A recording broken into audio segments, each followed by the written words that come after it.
Welcome to Sleepless Philosophers. Before the ideas begin, a small request: most of you who watch are not subscribed, and we've noticed this in the numbers, in the gap between views and the audience that stays. We post every single day, we put care into each script, each thought, each question that unfolds in the dark, and if these videos have become part of your nights, if they help you think or drift, or simply exist in that space between waking and sleep, consider subscribing, hitting the like button, turning on notifications so you know when the next one arrives. And if you feel moved to do so, leave a comment, tell us where you're watching from. What philosophical question occupies your mind the most? What idea you return to when everything else falls away? These small gestures matter more than you might think. They allow this work to continue. They allow these ideas to reach others like you, scattered across the world, awake in the quiet hours. Now the introduction ends and the philosophy begins. Knowledge of death's timing changes everything, converts the abstract certainty into concrete countdown, transforms mortality from philosophical concept into calendar date, into the number of days remaining, into the tangible approaching of an endpoint that was always coming but was kept safely distant by uncertainty, by the not knowing that allowed life to proceed as if time were infinite, as if tomorrow were guaranteed, as if the future extended indefinitely, even though reason knows it does not, knows it cannot, knows that death is certain and that the certainty will arrive, but the arriving felt distant, felt abstract, felt like something that happens eventually, but not yet, not soon, not on a specific date that can be marked on calendars, that can be counted down to, that can be known in advance with accuracy that is not perfect but is close enough, is 96%, is the probability that the algorithm assigns after analysing the data, after processing the medical records, the genetic information, the lifestyle factors, the environmental exposures, the family history, the biomarkers, the patterns that correlate with longevity, with disease, with the failures that lead to death, and the failures are predictable, are following patterns that machine learning can detect, can model, can use to generate predictions that are accurate enough to be actionable, to be used by insurance companies, by employers, by governments, by anyone who has access to the data and the algorithms. And the access is spreading, is becoming easier, is approaching the point where anyone can know their death date, can receive the prediction, can see the number, can confront the countdown. And the confrontation is what changes everything, is what transforms life from open-ended to finite, from abstract mortality to concrete deadline, from the someday of death to the specific day, the specific year, the specific age at which the algorithm predicts the ending will come. And the coming is what becomes real, becomes present, becomes the fact that shapes every decision, every plan, every moment, because the moments are numbered, are limited, are approaching zero, and the zero is known, is visible, is the date that appears on the screen after the algorithm processes the data, after the calculation completes, after the probability is assigned, and the probability is high, is 96%, is accurate enough that insurance companies are using it, are adjusting premiums based on predicted death dates, are denying coverage to those whose dates are too near, are charging more to those whose dates reveal risk, reveal vulnerability, reveal the likelihood of claims, and the claims are what matter to insurers, are what drive the calculations, are what make death dates valuable information, are what justify the investment in algorithms, in data processing, in the machine learning systems that can predict mortality with accuracy that exceeds human intuition, that surpasses clinical judgment. That is better than what doctors can do, what actuaries can estimate, what anyone could know before the algorithms existed, and the existence is recent, is new, is the result of advances in computing, in data collection, in the availability of medical records, genetic sequences, lifestyle data, all the information that used to be scattered, that used to be private, that used to be inaccessible, but is now consolidated, is now analysed, is now feeding the algorithms that predict death dates. And the predictions are accurate, are reliable, are being used, are shaping decisions, are affecting lives, are creating the knowledge that was not available before, that humans did not have before, that changes what it means to be mortal, because mortality was always certain but was never scheduled, was never assigned a date, was never made concrete in the way that the algorithm makes it concrete, makes it specific, makes it countable. And the counting is what humans are doing, are responding to, are organising their lives around. Once they know, once they receive the prediction, once they see the date, and the seeing changes everything, makes priorities shift, makes some things urgent and other things irrelevant, makes the future feel different, feel shorter, feel like it is running out. And the running out is literal, is measurable, is the countdown that starts the moment the date is known, the moment the algorithm delivers its prediction. And the prediction is usually not exact, is usually a range, is usually giving a year rather than a day, but the year is specific enough, is concrete enough, is making death real in a way it was not real before. And the reality is what some cannot bear, is what drives some to ignore the prediction, to refuse the knowledge, to not ask for the date, to not run the algorithm, to maintain the uncertainty that allows life to feel open-ended, that allows the illusion of infinite time. And the illusion is functional, is protective, is what most humans need in order to function, in order to plan, in order to invest in futures that might not arrive. And the arrival is what the algorithm predicts, is what it calculates, is what it makes known. And the known is both liberation and burden, is both the gift of clarity and the curse of certainty. Because certainty about death is not like certainty about other things, is not providing comfort, is not making life easier, is making life harder, is making every moment weighted, is making every choice consequential, is creating the pressure of the countdown, of the limited time, of the approaching zero. And the zero is death, is the end point, is the date that the algorithm predicts. And the prediction is accurate, is reliable, is being used, is shaping how people live. Once they know, once they receive the information, once they confront the countdown. And the confrontation is what matters, is what the algorithm creates, is the transformation of abstract mortality into concrete deadline. And the deadline is what changes behaviour, is what makes some people quit their jobs, leave their marriages, pursue dreams they had deferred, make radical changes in the hope that the changes will alter the prediction, will push the date further away, will buy more time.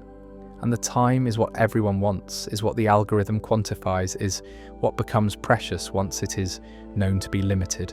Once the limit is visible, once the countdown begins,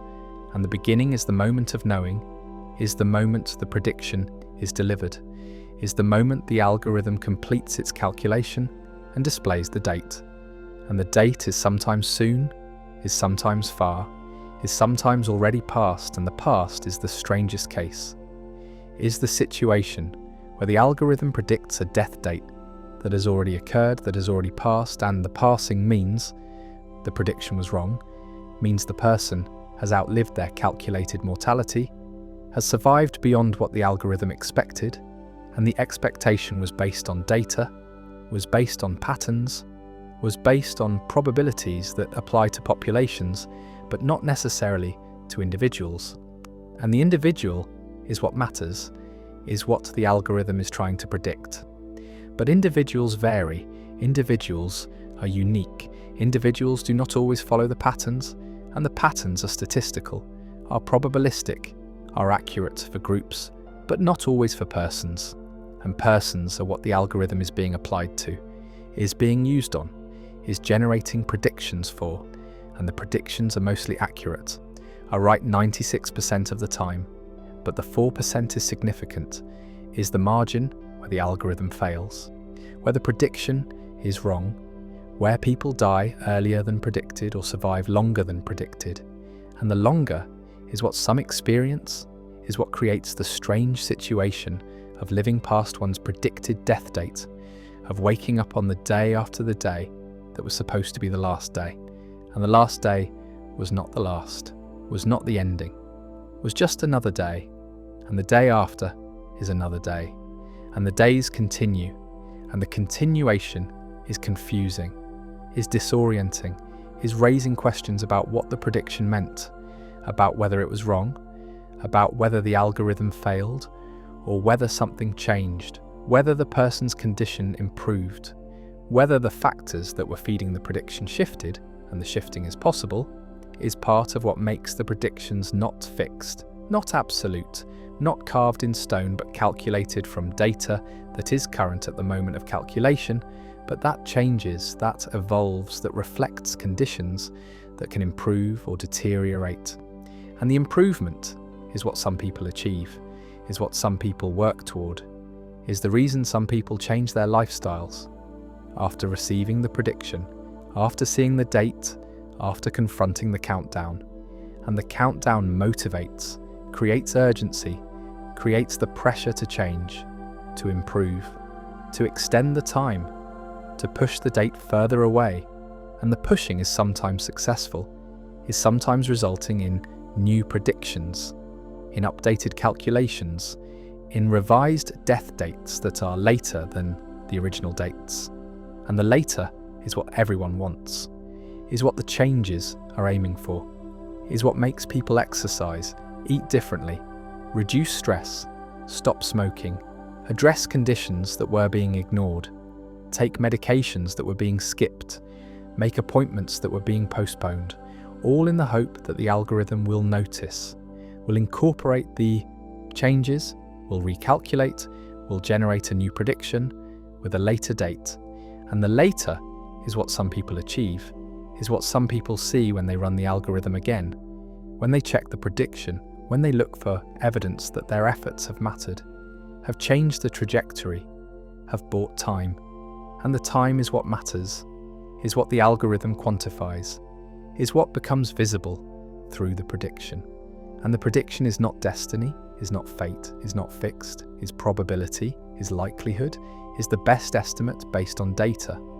But estimates can be wrong. Data can change, probabilities can shift. And the shifting is what makes the algorithm dynamic, makes the predictions update, makes the death dates change. Sometimes moving closer, sometimes moving further, sometimes disappearing entirely when new data arrives, when conditions improve, when the patterns that were predicting early death are disrupted by interventions, by treatments, by changes that alter the trajectory. And the trajectory is what the algorithm models, is what it calculates, is what it uses to predict the future. And the future is uncertain, is probabilistic, is not determined, but is shaped by choices, by circumstances, by the countless factors that influence health, that affect longevity, that determine when death arrives. And the arriving is what the algorithm predicts, is what it calculates with 96% accuracy.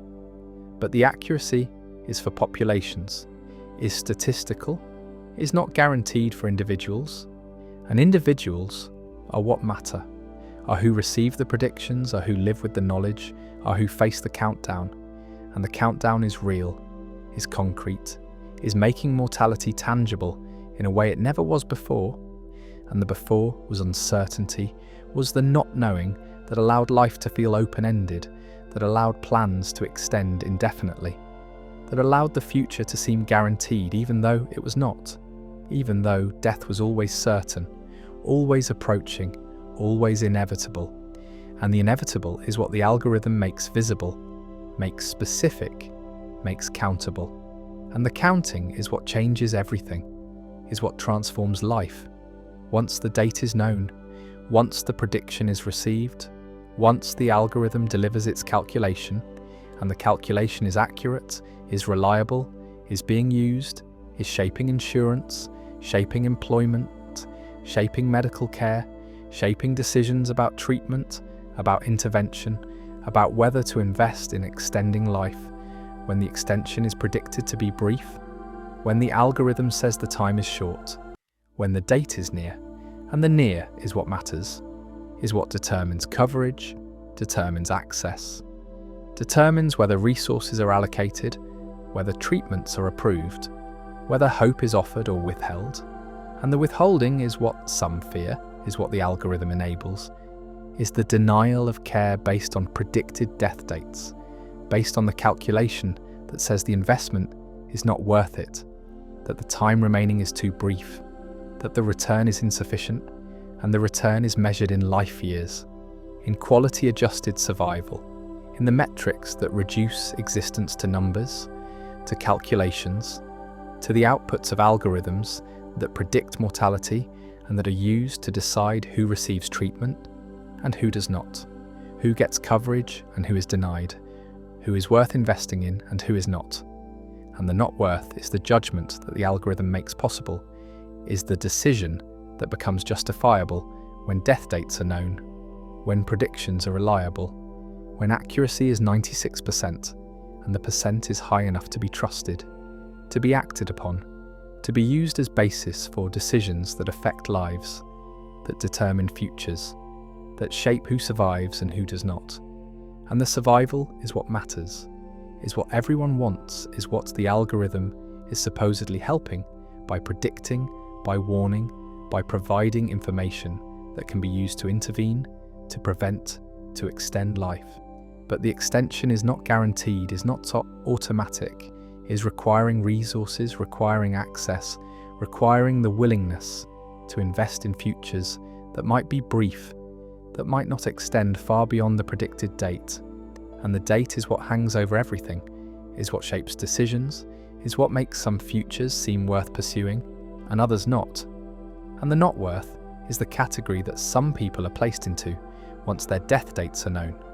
once their predictions reveal short timelines, limited futures, approaching endpoints. And the endpoints are what the algorithm calculates, are what it makes visible,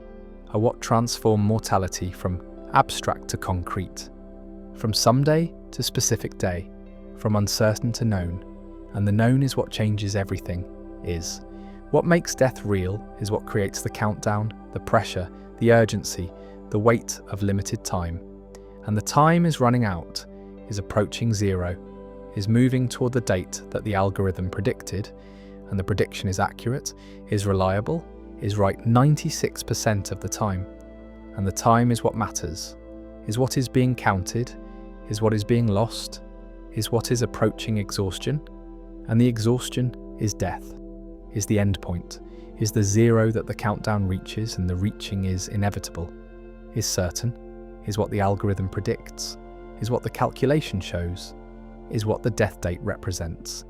And the representation is accurate, is reliable, is being used, is shaping reality, is making mortality concrete, is transforming death from philosophical abstraction into calendar appointment, into the date that is marked, that is known, that is approaching, and the approaching is what matters, is what changes everything, is what makes the algorithm powerful, is what makes the prediction consequential, is what transforms knowledge of death date from curiosity into burden, from information into weight, from prediction into reality. And the reality is that death is approaching, is scheduled, is calculated, is known. And the knowing changes everything, makes every moment count, makes every decision matter, makes life feel urgent, finite, precious, limited.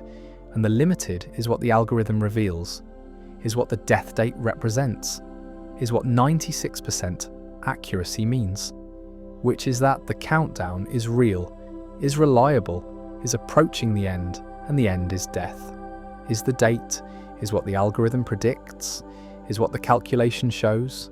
is what some people know, is what some people live with, is what some people count down to. And the counting is real, is happening, is making mortality concrete, is transforming death from abstraction to appointment, from someday to specific day, from uncertain to known. And the known is the algorithm, is the prediction, is the death date that is calculated, that is displayed,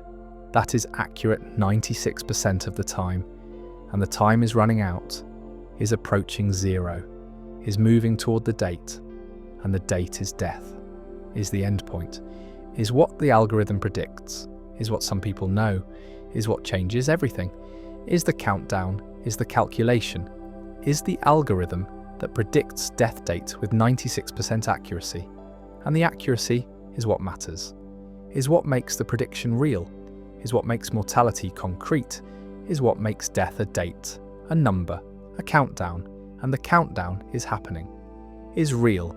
is approaching zero, is moving toward death. And death is the algorithm, is the prediction, is the date that is known, that is calculated, that is approaching. And the approaching is certain, is reliable, is accurate 96% of the time. And the time is what remains, is what is counted, is what is running out. And the running out is death, is the date, is what the algorithm predicts. And the prediction is accurate, is real, is the countdown to death, to the end point, to the zero. And the zero is approaching, is certain, is the date that is known, that is calculated, that is predicted by the algorithm with 96% accuracy. And the accuracy is what makes it real, what makes it matter, what makes death a date. And the date is approaching, is certain, is the countdown, is the algorithm, is the prediction, is death. Certainty became the sin, became the transgression that was punished, became the sign of pride, of arrogance, of the refusal to acknowledge limitation. And this society built its entire structure around the opposite value, around the celebration of error, around the sanctification of being wrong, around the belief that mistakes were not failures, but were revelations, were demonstrations of humility, were proof that the person was acknowledging their limitations, was accepting their fallibility, was recognizing that knowledge is always provisional, always uncertain, always potentially mistaken, and the mistaken became sacred, became the thing to aspire to, became the marker of virtue. And virtue in this society was not being right but was being willing to be wrong, was not knowing but was doubting, was not certainty but was the constant acknowledgement that certainty is impossible, that knowledge is limited, that every belief could be false, and the false became celebrated, became honoured,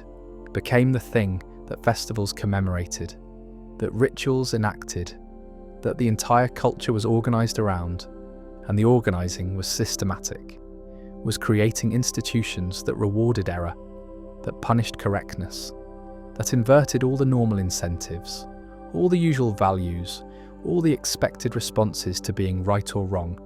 and wrong became right, became the goal, became what people strived for, and striving for error became the highest calling, became the most virtuous path, became the way to demonstrate epistemic humility, to show that one was not claiming to possess truth, was not asserting certainty, was not committing the sin of believing oneself to be correct,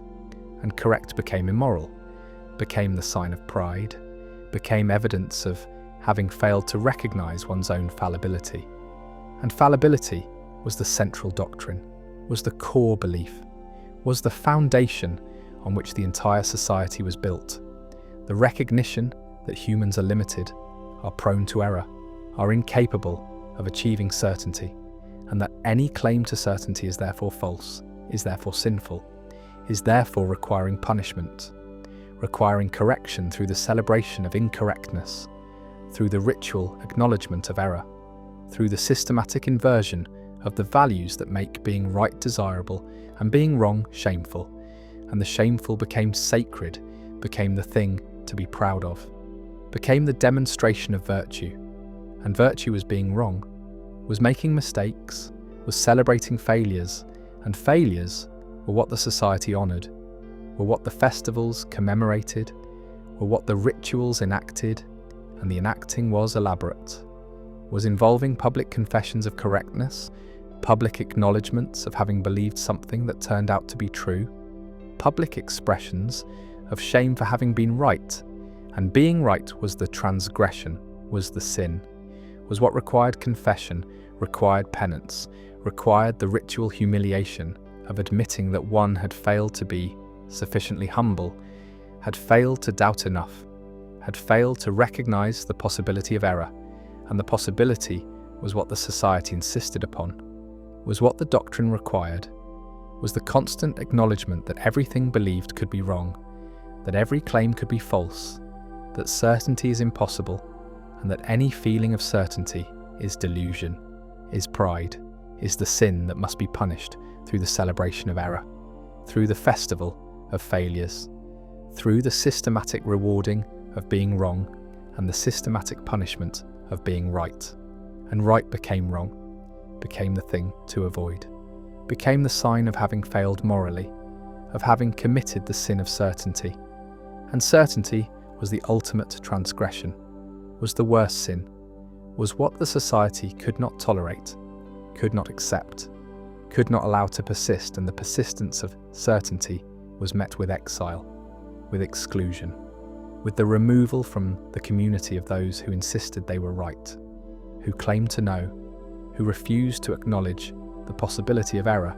and error was what the community demanded, was what membership required, was the price of belonging, and belonging meant accepting that one was wrong, that one's beliefs were false, that one's knowledge was limited, and the limited was celebrated, was honoured, was the virtue that made the society cohere, that made the culture function, that created the bonds between members who were united in their shared fallibility, in their collective acknowledgement of limitation, in their mutual celebration of error. And error became the bond, became what connected people, became what made the society possible. And the possible was a form of life that was radically different from others. That was inverting the normal values, that was making sacred what others made profane, that was celebrating what others lamented, that was honouring what others punished. And the punishment in this society was for being right, was for claiming correctness, was for displaying certainty. And certainty was the crime, was the transgression, was what could not be tolerated. And the toleration was only for error, only for doubt, only for the constant acknowledgement of fallibility. And fallibility was the doctrine, was the belief, was the foundation, and the foundation was stable, was solid, was maintaining the society for generations, for centuries, for the entire duration of its existence. And the existence was marked by the festival of failures, by the annual celebration of the greatest mistakes, of the most spectacular errors, of the claims that had been most confidently held and most thoroughly disproven. And the disproof was the achievement, was the accomplishment, was what was honoured in the festival. And the festival was elaborate, was involving performances of the errors, reenactments of the mistakes, public displays of the wrongness that had been achieved. And the achieving was intentional, was the result of effort, was the work of those who were striving to be wrong, who were seeking error, who were trying to make claims that would be false, and the false was difficult to achieve reliably, was requiring effort, was not happening automatically, because even in a society that celebrates error, even in a culture that sanctifies mistake, the tendency toward accuracy persists, the inclination toward truth remains. The unconscious processes that are trying to model reality correctly continue to operate, and the operating sometimes produces correctness, sometimes generates accuracy, sometimes results in beliefs that correspond to reality, and the correspondence was the problem, was the sin, was the transgression that required confession, required penance, required the public acknowledgement that one had been right. And being right was shameful, was evidence of failure, was proof that the person had not been sufficiently committed to error, had not tried hard enough to be wrong, had allowed accuracy to emerge, and the emergence was accidental, was unintended, was the result of the processes that make humans generally reliable at forming true beliefs, despite the society's best efforts to prevent this, despite the systematic rewarding of error and punishing of correctness, despite the entire structure being organised to celebrate mistake, the truth kept emerging, kept appearing, kept being accidentally discovered. And the discovery was the crisis, was the problem, was what the society did not know how to handle. because the doctrine said that truth was unknowable, that certainty was impossible, that every belief was potentially false. But what happens when a belief is clearly true, when the accuracy is undeniable, when the correspondence between claim and reality is obvious to everyone? And the obvious is what created the crisis, is what produced the schism, is what happened when someone in the society got something right by accident, made a claim that was intended to be false, that was designed to demonstrate fallibility, that was meant to be an error, but turned out to be correct, turned out to be true, turned out to correspond to reality in ways that could not be denied. And the denial was attempted, was the first response, was the effort to maintain the doctrine by insisting that the claim was still wrong, was still false, was still demonstrating error, even though the evidence showed otherwise. And the evidence was overwhelming, was undeniable, was forcing the society to confront the fact that sometimes people are right, that sometimes beliefs are true, that sometimes knowledge is achieved, and the achievement was the problem, was the crisis, was what the doctrine could not accommodate. Because if someone could be right, could be correct, could know something with certainty, then the entire foundation was threatened. The entire structure was unstable. The entire culture was built on a premise that was being challenged, and the challenge came not from outside, not from critics, not from enemies, but from within, from the accidental discovery of truth, from the unintended achievement of correctness, from the mistake of being right in a society that celebrated being wrong. And being wrong was no longer possible for this claim, was no longer achievable for this belief, was no longer something that could be maintained in the face of the evidence. And the evidence was what created the split, was what divided the society, was what produced the factions, one insisting that the doctrine must be maintained, that error must still be celebrated even in the face of apparent truth, that the claim must somehow be wrong even though it appears to be right, and the other faction arguing that the doctrine itself was an error, was itself a mistake, was itself something that should be celebrated for being wrong, and the wrong was what the doctrine was about error, was about the impossibility of certainty, was about the necessity of doubt. And if the doctrine itself was wrong, then being wrong about being wrong was being right about being right, was vindicating the value of correctness, was showing that truth was possible, that certainty could be achieved, that knowledge was not always provisional, and that always was what was challenged, was what the crisis threatened, was what the accidental correctness undermined, and the undermining led to collapse, led to fragmentation, led to the dissolution of the society that had been held together by the shared celebration of error, by the collective acknowledgement of fallibility, by the mutual honouring of mistake. And the mistake that destroyed them was being right, was achieving accuracy, was discovering truth. And the truth was that error was not always achievable, that correctness sometimes emerged despite efforts to prevent it, that reality imposed itself despite the doctrine, despite the culture, despite the systematic attempts to celebrate wrongness. And wrongness was no longer universal, was no longer guaranteed, was no longer the shared condition that made the society cohere, and the coherence dissolved, was lost, was replaced by conflict between those who insisted on maintaining the doctrine and those who argued that the doctrine had been proven wrong by the very success of someone being right. And the success was accidental, was unintended, was the crisis that destroyed the cult that worshipped being wrong, that celebrated mistake, that made error sacred. And sacred was what being wrong had been, was what the society had made it, was what the culture had enforced, but the enforcement failed, was overcome, was shown to be impossible when truth emerged, despite the efforts to suppress it, when correctness appeared despite the attempts to prevent it, when someone got something right by accident and the accident revealed that being wrong was not always possible, that error was not always achievable, that the doctrine itself was mistaken, was fallible, was demonstrating the very thing it claimed was universal, which was that all beliefs can be wrong, including the belief that all beliefs can be wrong, and the wrong about wrong was right about right, was showing that correctness was possible, that truth could be known, that certainty could be achieved, at least about some things, at least sometimes, at least in the case that destroyed the cult, that dissolved the society, that ended the celebration of error by demonstrating that error was not the only option, that being right was possible, that truth existed, and the existence of truth was what the cult could not tolerate, could not accommodate, could not integrate into the doctrine, and the doctrine was abandoned, was rejected, was shown to be wrong, and being wrong about the celebration of being wrong was the final irony, was the ultimate demonstration of fallibility, was the proof that even the systematic celebration of error could itself be an error, could itself be mistaken, could itself be wrong, and wrong was what the cult was about being,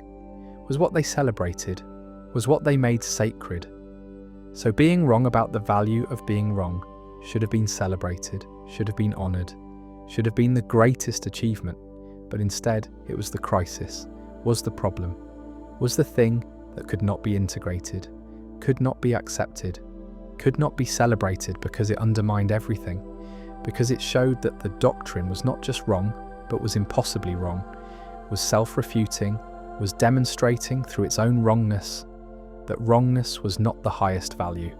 was not the ultimate virtue, was not the thing to be celebrated,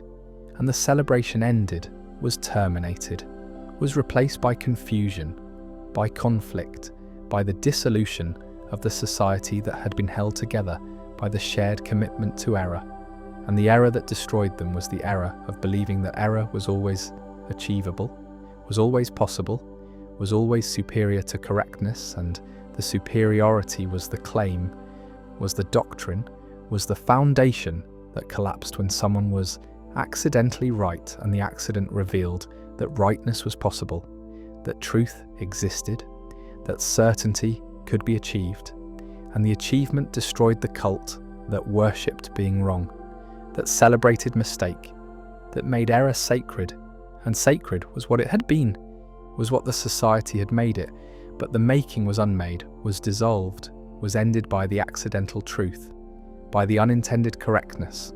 by the crisis of being right in a society that celebrated being wrong. And being wrong was no longer the only option,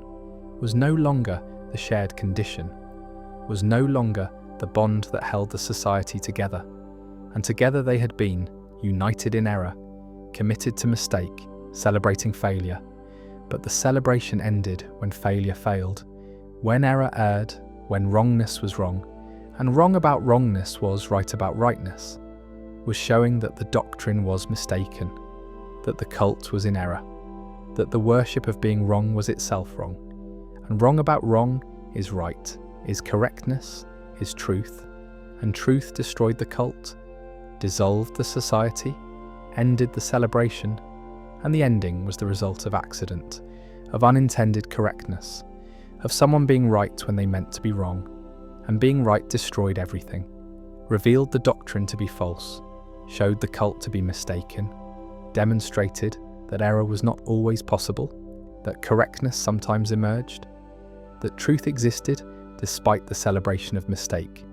and the mistake was worshipping mistake, was celebrating error, was making wrongness sacred, and sacred it was until it was shown to be wrong, until the doctrine was proven false, until the cult collapsed because someone was accidentally right, and being right was the sin, was the transgression, was the mistake that could not be forgiven, could not be celebrated, could not be integrated, and the integration failed, the society dissolved, the cult ended, and what remained was the memory of the society that celebrated being wrong, that worshipped mistake, that made error sacred, and sacred it was until truth emerged, until correctness appeared, until someone was accidentally right, and the accident destroyed everything, ended the cult, dissolved the society, terminated the celebration of being wrong. And wrong was what they were about being, was what they celebrated, was what destroyed them when they were wrong about it.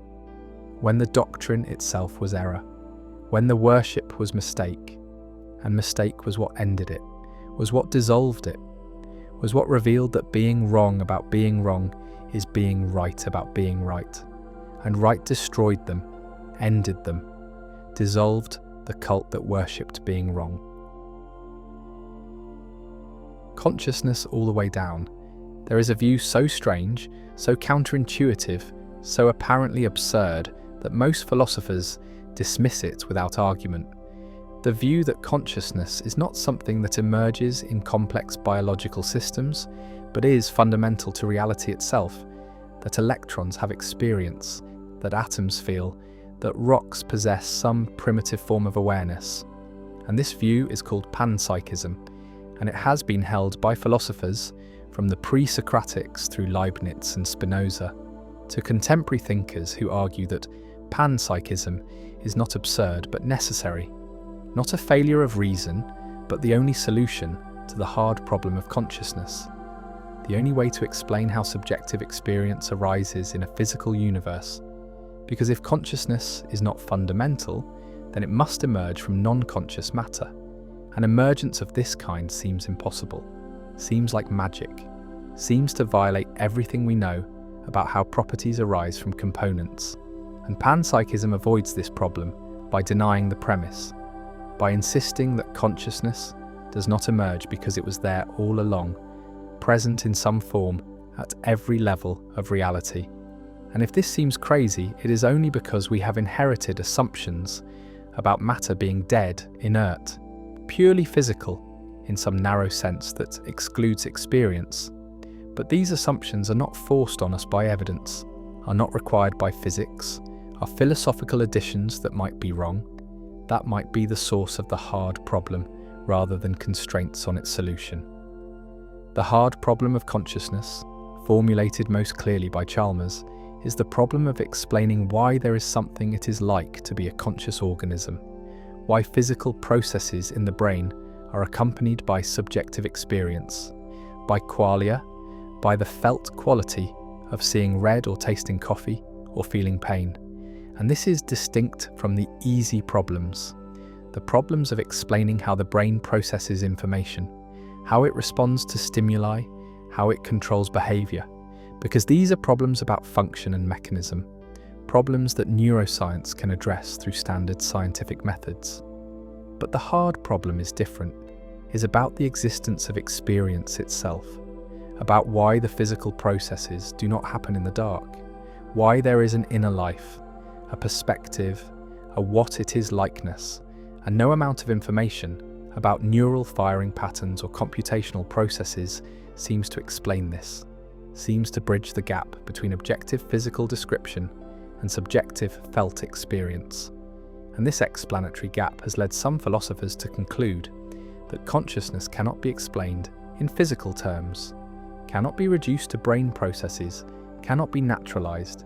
and this leads either to dualism, the view that consciousness is a separate substance that interacts with matter, or to panpsychism,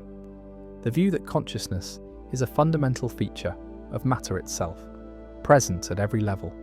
and panpsychism has seemed to many the less radical option, the one that preserves physicalism while acknowledging that physicalism must include consciousness, must expand our conception of what matter is rather than adding a separate mental substance.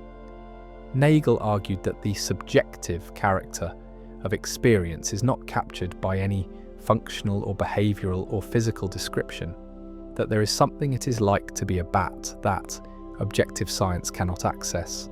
that the first-person perspective is irreducible to third-person description, and this does not force dualism, does not require that consciousness be non-physical, but it does require expanding what we mean by physical, recognizing that physics as currently formulated describes only the relational structure of matter, only how things interact and behave, only the extrinsic properties, and it leaves the intrinsic nature of matter unspecified, leaves open what matter is in itself apart from its relations. And this is where panpsychism enters, suggesting that the intrinsic nature of matter is experiential, that what it is like from the inside is consciousness or proto-consciousness, that the same entity can be described from the outside in terms of mass and charge and spin, and from the inside in terms of experience. And these are not two substances, but two aspects of one substance. And this is Russellian monism, the view that physics describes structure and consciousness describes the intrinsic nature that realizes that structure. And this makes consciousness fundamental without making it supernatural, integrates mind into nature without reducing it to mechanism, preserves the insights of both physicalism and the irreducibility of consciousness. But panpsychism faces a devastating objection: the combination problem, the problem of how. Micro-experiences combine into macro-experiences, how the consciousness of electrons and atoms and molecules adds up to the unified consciousness of a human being. Because combination seems impossible, seems to face the same kind of explanatory gap that emergence faces. Because if each particle has its own experience, how do those experiences combine into a single unified experience? Why is there one stream of consciousness associated with a brain rather than trillions of separate micro-consciousnesses? And saying they combine does not explain anything, does not tell us what combination means for consciousness, does not give us any idea of the mechanism or the principles that govern it. And this is the hardest problem for panpsychism, the place where the view seems to fail, seems to offer no advantage over emergence, because combination is just emergence under a different name, is just the same mystery relocated from the relationship between non-conscious matter and consciousness to the relationship between micro-consciousness and macro-consciousness. Goff and others have tried to solve the combination problem by distinguishing different senses of combination, by arguing that phenomenal combination is different from physical combination, that consciousness combines holistically rather than additively, that the right model is not addition where parts contribute independently, but something more organic where parts are transformed by their relations to wholes, where the micro-experiences are modified by being part of a larger system in ways that create genuinely new experiences at the macro level. But critics argue this just pushes the problem back, just replaces the mystery of emergence with the mystery of holistic combination. And we still have no account of how it works. No principles that predict which combinations of micro-experiences produce which macro-experiences. No explanation of why human brains produce unified consciousness while rocks do not. And without such an account, panpsychism is just a label for the mystery rather than a solution to it. Coleman proposes that combination happens through overlapping wave functions in quantum mechanics, that when particles become entangled, their wave functions overlap, and their experiences blend into a unified experience. And this would give a physical mechanism for phenomenal combination, would explain how micro-experiences unite into macro-experiences through a well-understood physical process. But this proposal faces problems. Problems about whether entanglement really produces the right kind of unity. Problems about whether quantum mechanics applies at the level of neurons and brains, or only at the micro level. Problems about whether experiences can really blend the way wave functions superpose. And most philosophers remain unconvinced, remain skeptical that quantum mechanics solves the combination problem rather than just relocating it to a different domain. The boundary problem is related, the problem of where one conscious subject ends and another begins. Because if consciousness is present at every level, then why is there not one unified cosmic consciousness? Why are there separate subjects at all? Why does my consciousness end at the boundary of my body rather than extending to include everything? And panpsychism seems to have no principled answer, seems to allow for arbitrary boundaries, seems to make the existence of separate subjects as mysterious as the existence of consciousness itself. And this is another way the view fails to explain what it set out to explain. Another place where it encounters problems as hard as the ones it was meant to solve. Leibniz had a version of panpsychism. His monads were simple substances that had perception and appetition, that experienced the world from their own perspective, and he argued that complex beings were aggregates of monads, that each monad mirrored the entire universe from its own point of view, and this avoided the combination problem by denying real combination, by making each monad fundamentally separate, by explaining apparent interaction through pre-established harmony rather than causal connection. But this solution seems even more mysterious than the problem, seems to multiply entities and mechanisms beyond necessity, seems to replace one hard problem with many harder problems, and few contemporary panpsychists follow Leibniz down this path. Few are willing to accept the metaphysical extravagance his system requires. Strawson argues for panpsychism on the grounds that emergence is impossible, that you cannot get something from nothing, that if consciousness exists in the world, then it must have been present in the fundamental constituents of the world, must have been there from the beginning, because otherwise its appearance would be unintelligible, would be brute, would be the kind of emergence that violates the principle that effects must be contained somehow in their causes. And this argument has force, has intuitive appeal, captures the sense that consciousness is too radically different from non-conscious matter to emerge from it. But critics respond that emergence is ubiquitous in nature, that liquidity emerges from molecules that are not liquid, that life emerges from chemistry that is not alive, that many properties of wholes are not properties of parts. And if these emergences are possible, then why not consciousness? Why should consciousness be special? Why should it require fundamentality when other high-level properties do not? And Strawson's response is that consciousness is categorically different, that it is the only thing we know from the inside, that its emergence would not be like the emergence of liquidity, but like the emergence of existence itself. And this cannot emerge because emergence presupposes existence, and consciousness is a kind of existence, is the only kind we directly know, and so it must be fundamental. Tornoni's integrated information theory is sometimes interpreted as supporting panpsychism, because it says that consciousness is identical to integrated information, that any system with sufficient integration of information is conscious to some degree, and this would mean thermostats and atoms, and even individual electrons have tiny amounts of consciousness, have experience proportional to their integrated information,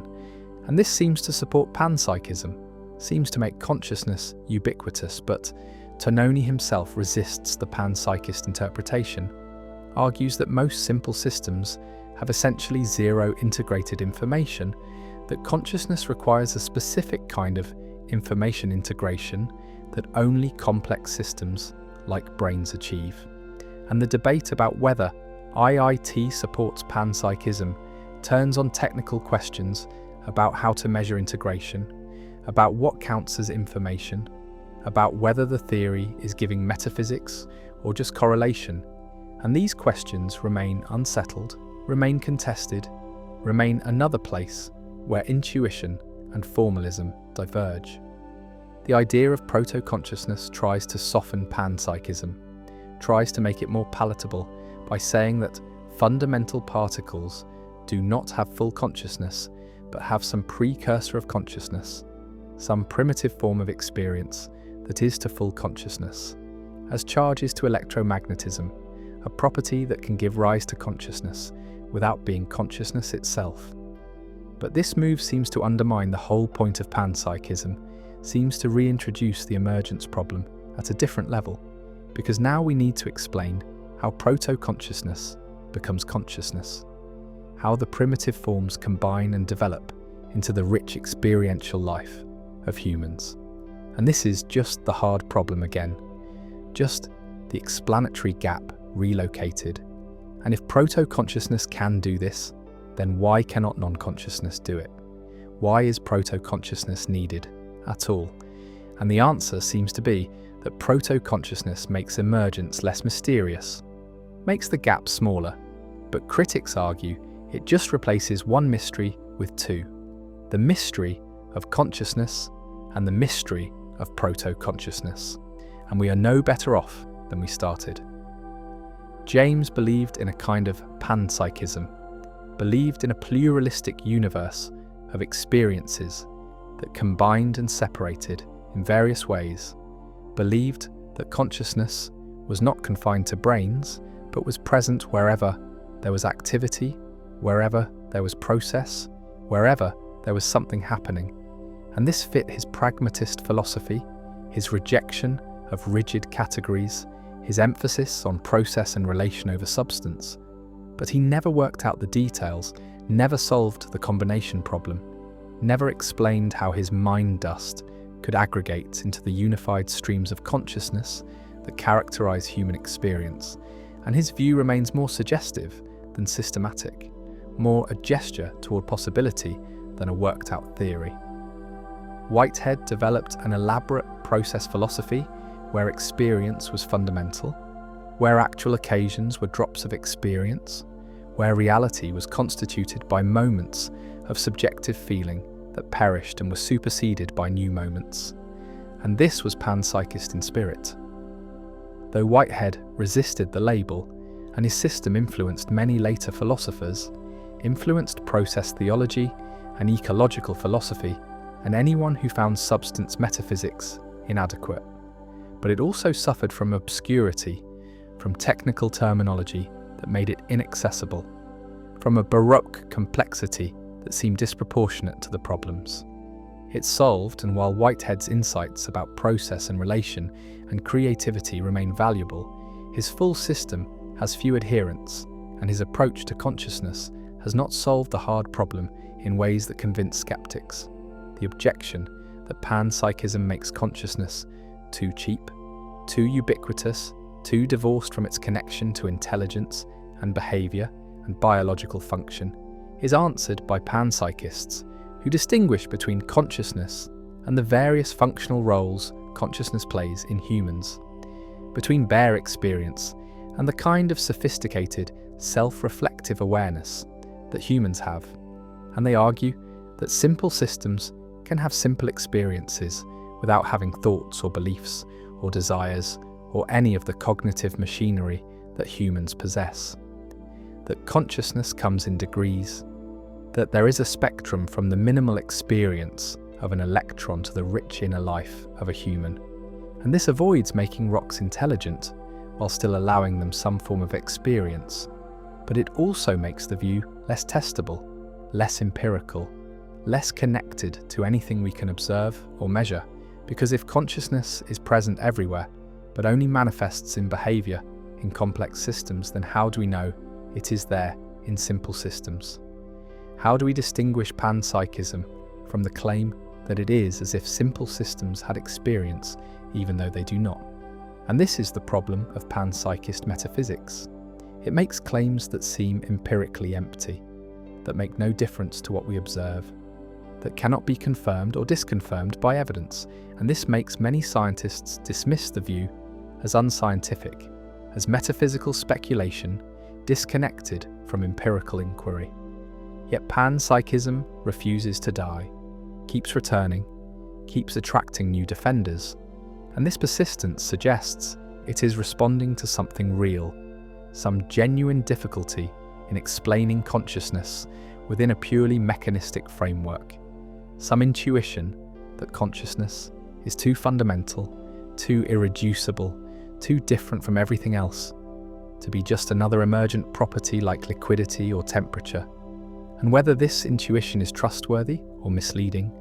whether it points toward truth or just reflects the limits of human imagination, remains one of the deepest, unresolved questions in philosophy of mind and panpsychism.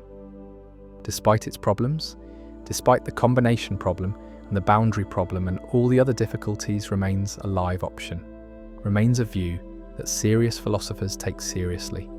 remains a possibility that cannot be ruled out by current evidence or argument. And this says something about the state of consciousness studies, about how far we are from understanding what consciousness is, how it arises, why it exists, and whether we will ever have answers that satisfy both our scientific standards and our philosophical intuitions about what makes an explanation adequate. Belief does not wait for evidence, does not require justification, does not emerge from careful reasoning, but appears fully formed, arrives with conviction intact, and only afterward does the mind scramble to find reasons, to construct arguments, to build the scaffolding of rationality around a conclusion that was never reached through rationality in the first place. And this sequence is backward from what is taught, from what people believe about their own thinking, from the narrative that says humans are rational creatures who form beliefs by weighing evidence and following logic to wherever it leads. But the narrative is false, is a story the conscious mind tells about processes. It does not control and barely witnesses, because the formation of belief happens beneath awareness, happens in systems that operate according to principles that have nothing to do with truth and everything to do with survival, with coalition, with identity, with the deep need to belong to a group and signal loyalty to that group through the adoption of its beliefs. And the adoption is not chosen, is not deliberate, is automatic, is the result of exposure and repetition and emotional resonance. And once a belief is formed, it becomes self-protecting, becomes resistant to challenge, becomes the lens through which all subsequent information is filtered. And the filter is not neutral, does not simply organize data, but actively distorts it, amplifies what confirms and minimizes what contradicts. And this distortion is not dishonesty, but cognition, is the normal operation of a mind that is not designed to find truth, but to maintain coherence, to protect existing beliefs from disintegration, to avoid the cognitive and social costs of changing one's mind. And the costs are high, are often higher than the costs of being wrong, because being wrong in private is invisible, but changing one's mind in public is betrayal, is defection, is the signal that one is unreliable, is not committed, is willing to abandon the group. And groups punish this, punish uncertainty, punish the appearance of wavering, reward certainty even when the certainty is unjustified, especially when it is unjustified. Because justified certainty requires evidence, and evidence is ambiguous, and ambiguity is threatening to group cohesion, but unjustified certainty, certainty that comes from faith, from commitment, from identity, is the strongest signal of loyalty, is the proof that one believes not because the evidence compels, but because the group demands, and this demand is the engine of belief, is what makes convictions stick, what makes them resistant to argument, what makes smart people believe wrong things, not despite their intelligence, but because of it. Because intelligence is a tool, and tools can be used for any purpose, including the purpose of defending beliefs that were never formed through intelligence in the first place. And the defense is sophisticated, is elaborate, is often more complex than the defenses offered by less intelligent believers, because the intelligent mind has more resources, more information, more ability to construct rationalizations that sound convincing, that appear logical, that give the impression of having been arrived at through careful thought when really they are working backward from a conclusion that was never in question.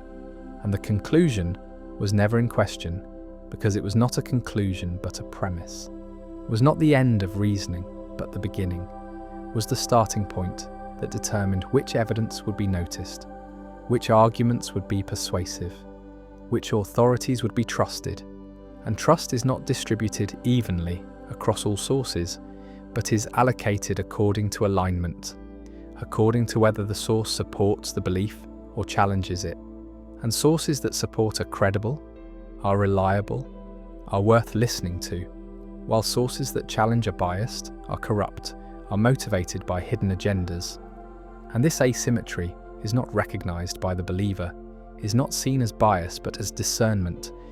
as the ability to distinguish good information from bad.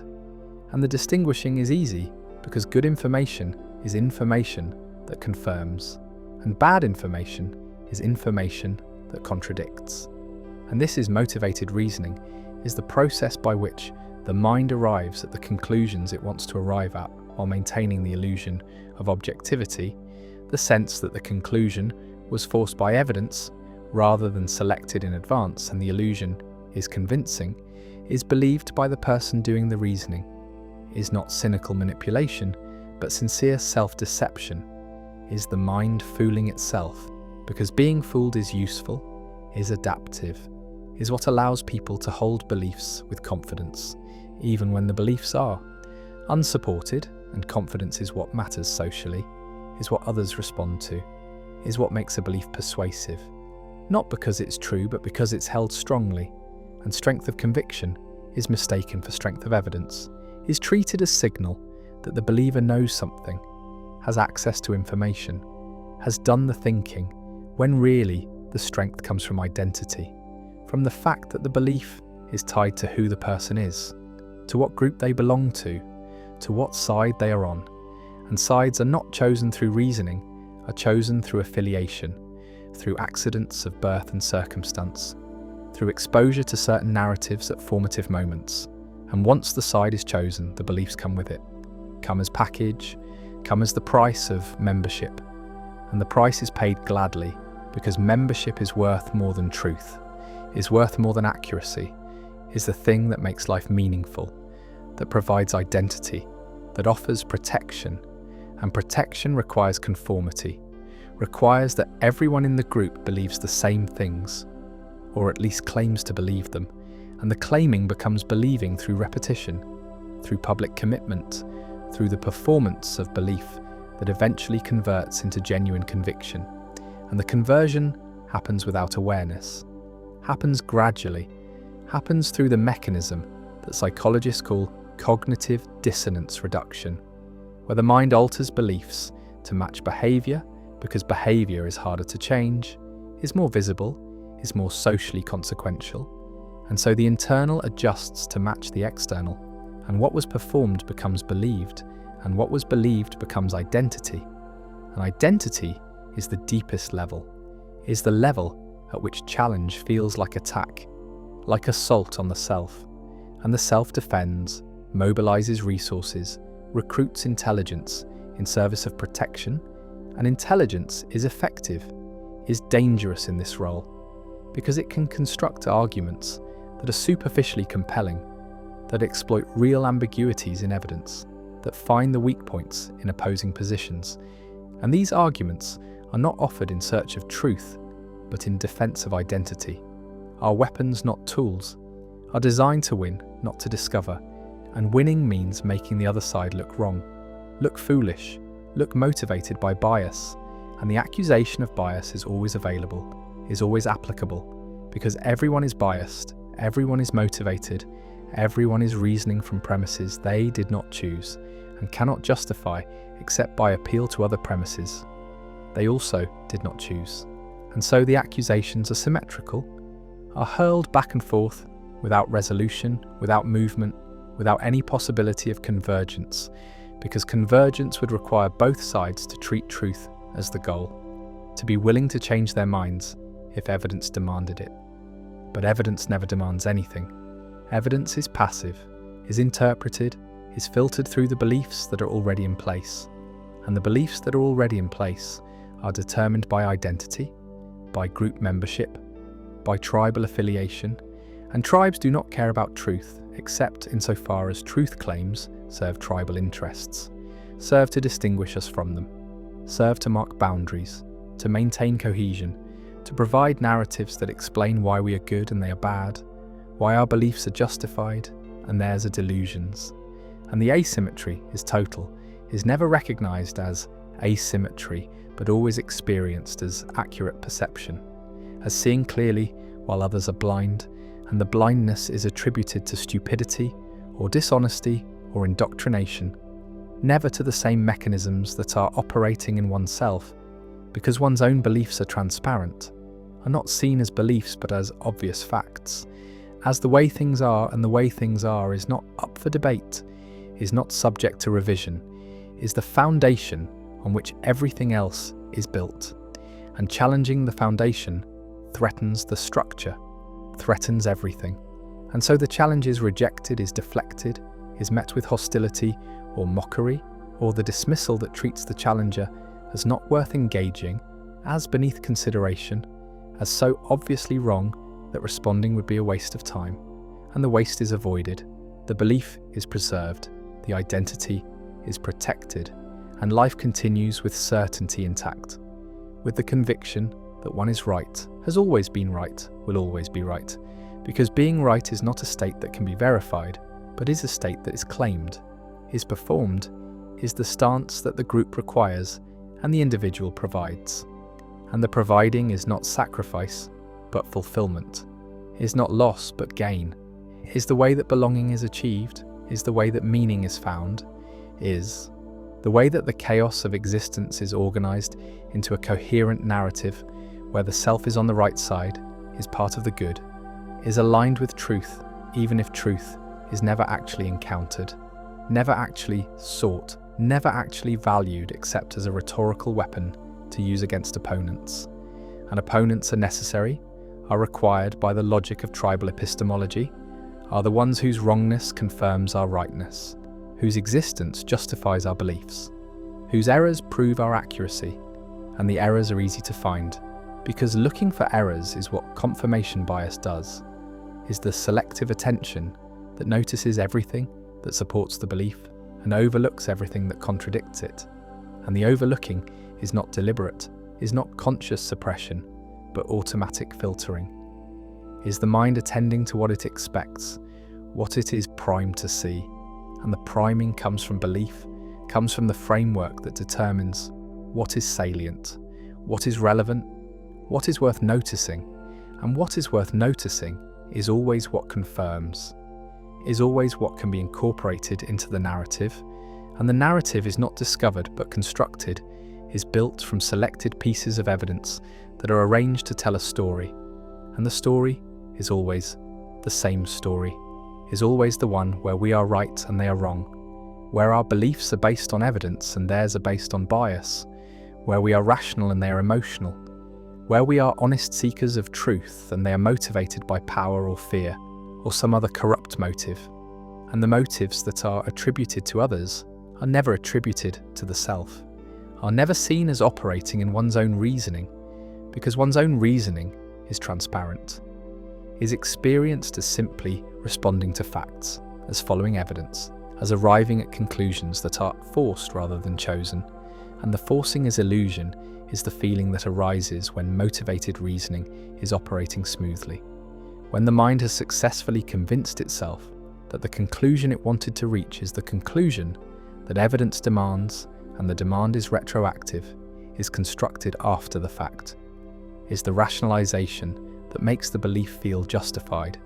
that allows it to be held with confidence, that enables the believer to defend it against challenge and feel virtuous in the defending. And virtue is the reward, is what makes belief feel good, feel right, feel like something more than preference, and the more than preference is what gives belief its power, its capacity to motivate action, to organize communities, to inspire sacrifice, because preference can be changed, can be updated, can be revealed as merely subjective, but belief that is felt as knowledge, as truth, as correspondence to reality, is not subject to change, is not vulnerable to challenge, is the rock on which identity is built. And the rock is not geology but psychology, is not objective but constructed, is not discovered in the world but imposed on the world. And the imposition is what makes the world intelligible, what makes experience coherent, what prevents the vertigo of radical uncertainty. And uncertainty is intolerable, is the state that humans will do almost anything to avoid, will believe almost anything to escape. And the escape is into certainty, into conviction, into the feeling of knowing. And the feeling is what matters, is what provides comfort, is what makes belief functional regardless of whether it is true. And truth is a secondary concern, is something that is appealed to but not pursued, is a value that is claimed but not practiced, because practicing it would require epistemic humility, would require admitting that one could be wrong, that one's beliefs could be mistaken, that the group could be misguided, And these admissions are costly, are signals of weakness, are invitations for opponents to attack. An attack is what happens when certainty is dropped, when doubt is expressed, when the fortress of belief shows cracks and the cracks are not tolerated, are repaired immediately, are filled with rationalizations and justifications, and appeals to authority. And authority is not expertise but alignment, is not knowledge but membership, is the voice of the group speaking through individuals who have internalized its beliefs so thoroughly that they cannot distinguish their own thoughts from the thoughts they were given, and the giving is not noticed, is not experienced as indoctrination, but as education, as the transmission of knowledge, as the inheritance of wisdom. And wisdom is what every group claims to possess, is the special access to truth that justifies its existence, that explains why belonging matters, why loyalty is required, why defection is unforgivable, and the unforgivable is treated with expulsion, with shunning, with the withdrawal of recognition that makes social existence possible. And the possibility of this withdrawal is what keeps believers in line, keeps them performing the beliefs, even when doubt arises, even when evidence contradicts, even when the rational part of the mind recognizes that the belief is unsupported, because the rational part is weak, is outvoted by the social part, by the emotional part, by the parts that understand that survival depends on belonging, and belonging depends on belief.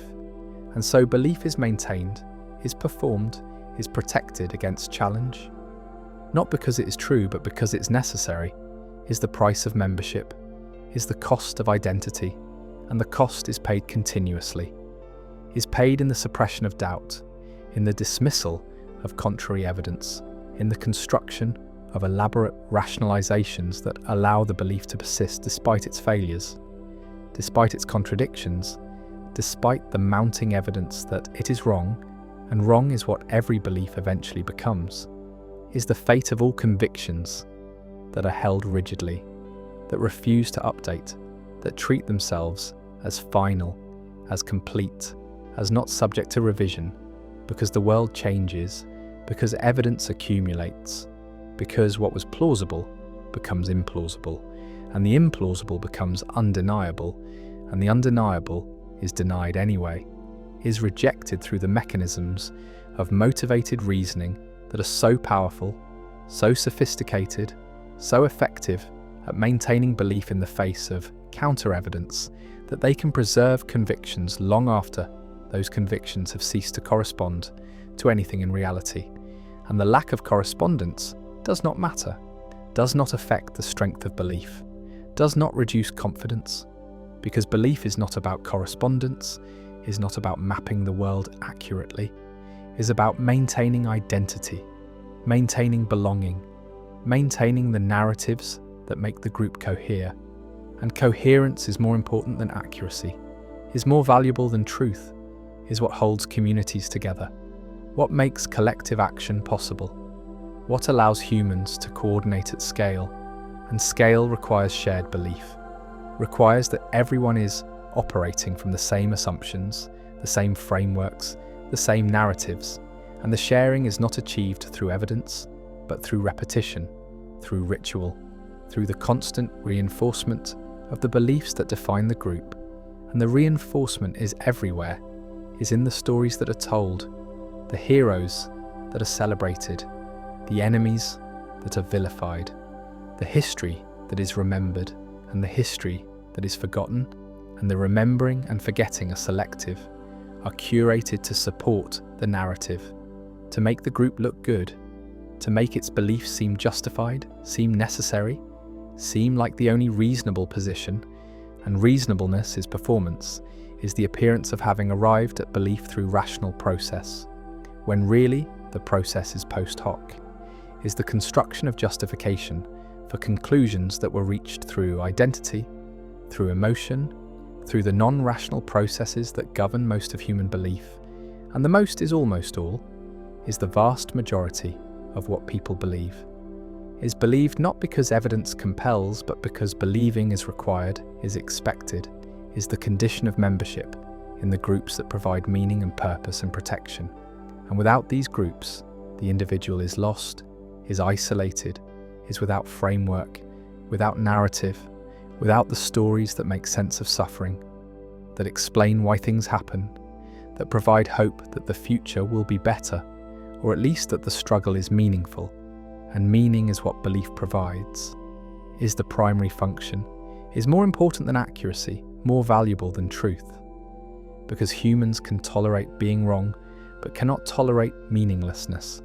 cannot survive without the sense that life is going somewhere, that actions matter, that the side they are on is the right side, and the right side is always the side they are on, is always the group they belong to,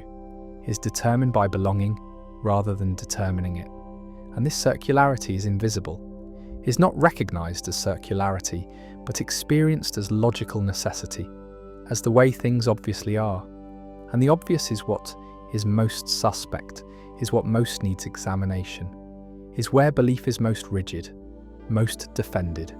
most immune to challenge, because the obvious is the foundation, is the premise that cannot be questioned without everything else collapsing, and collapse is unacceptable,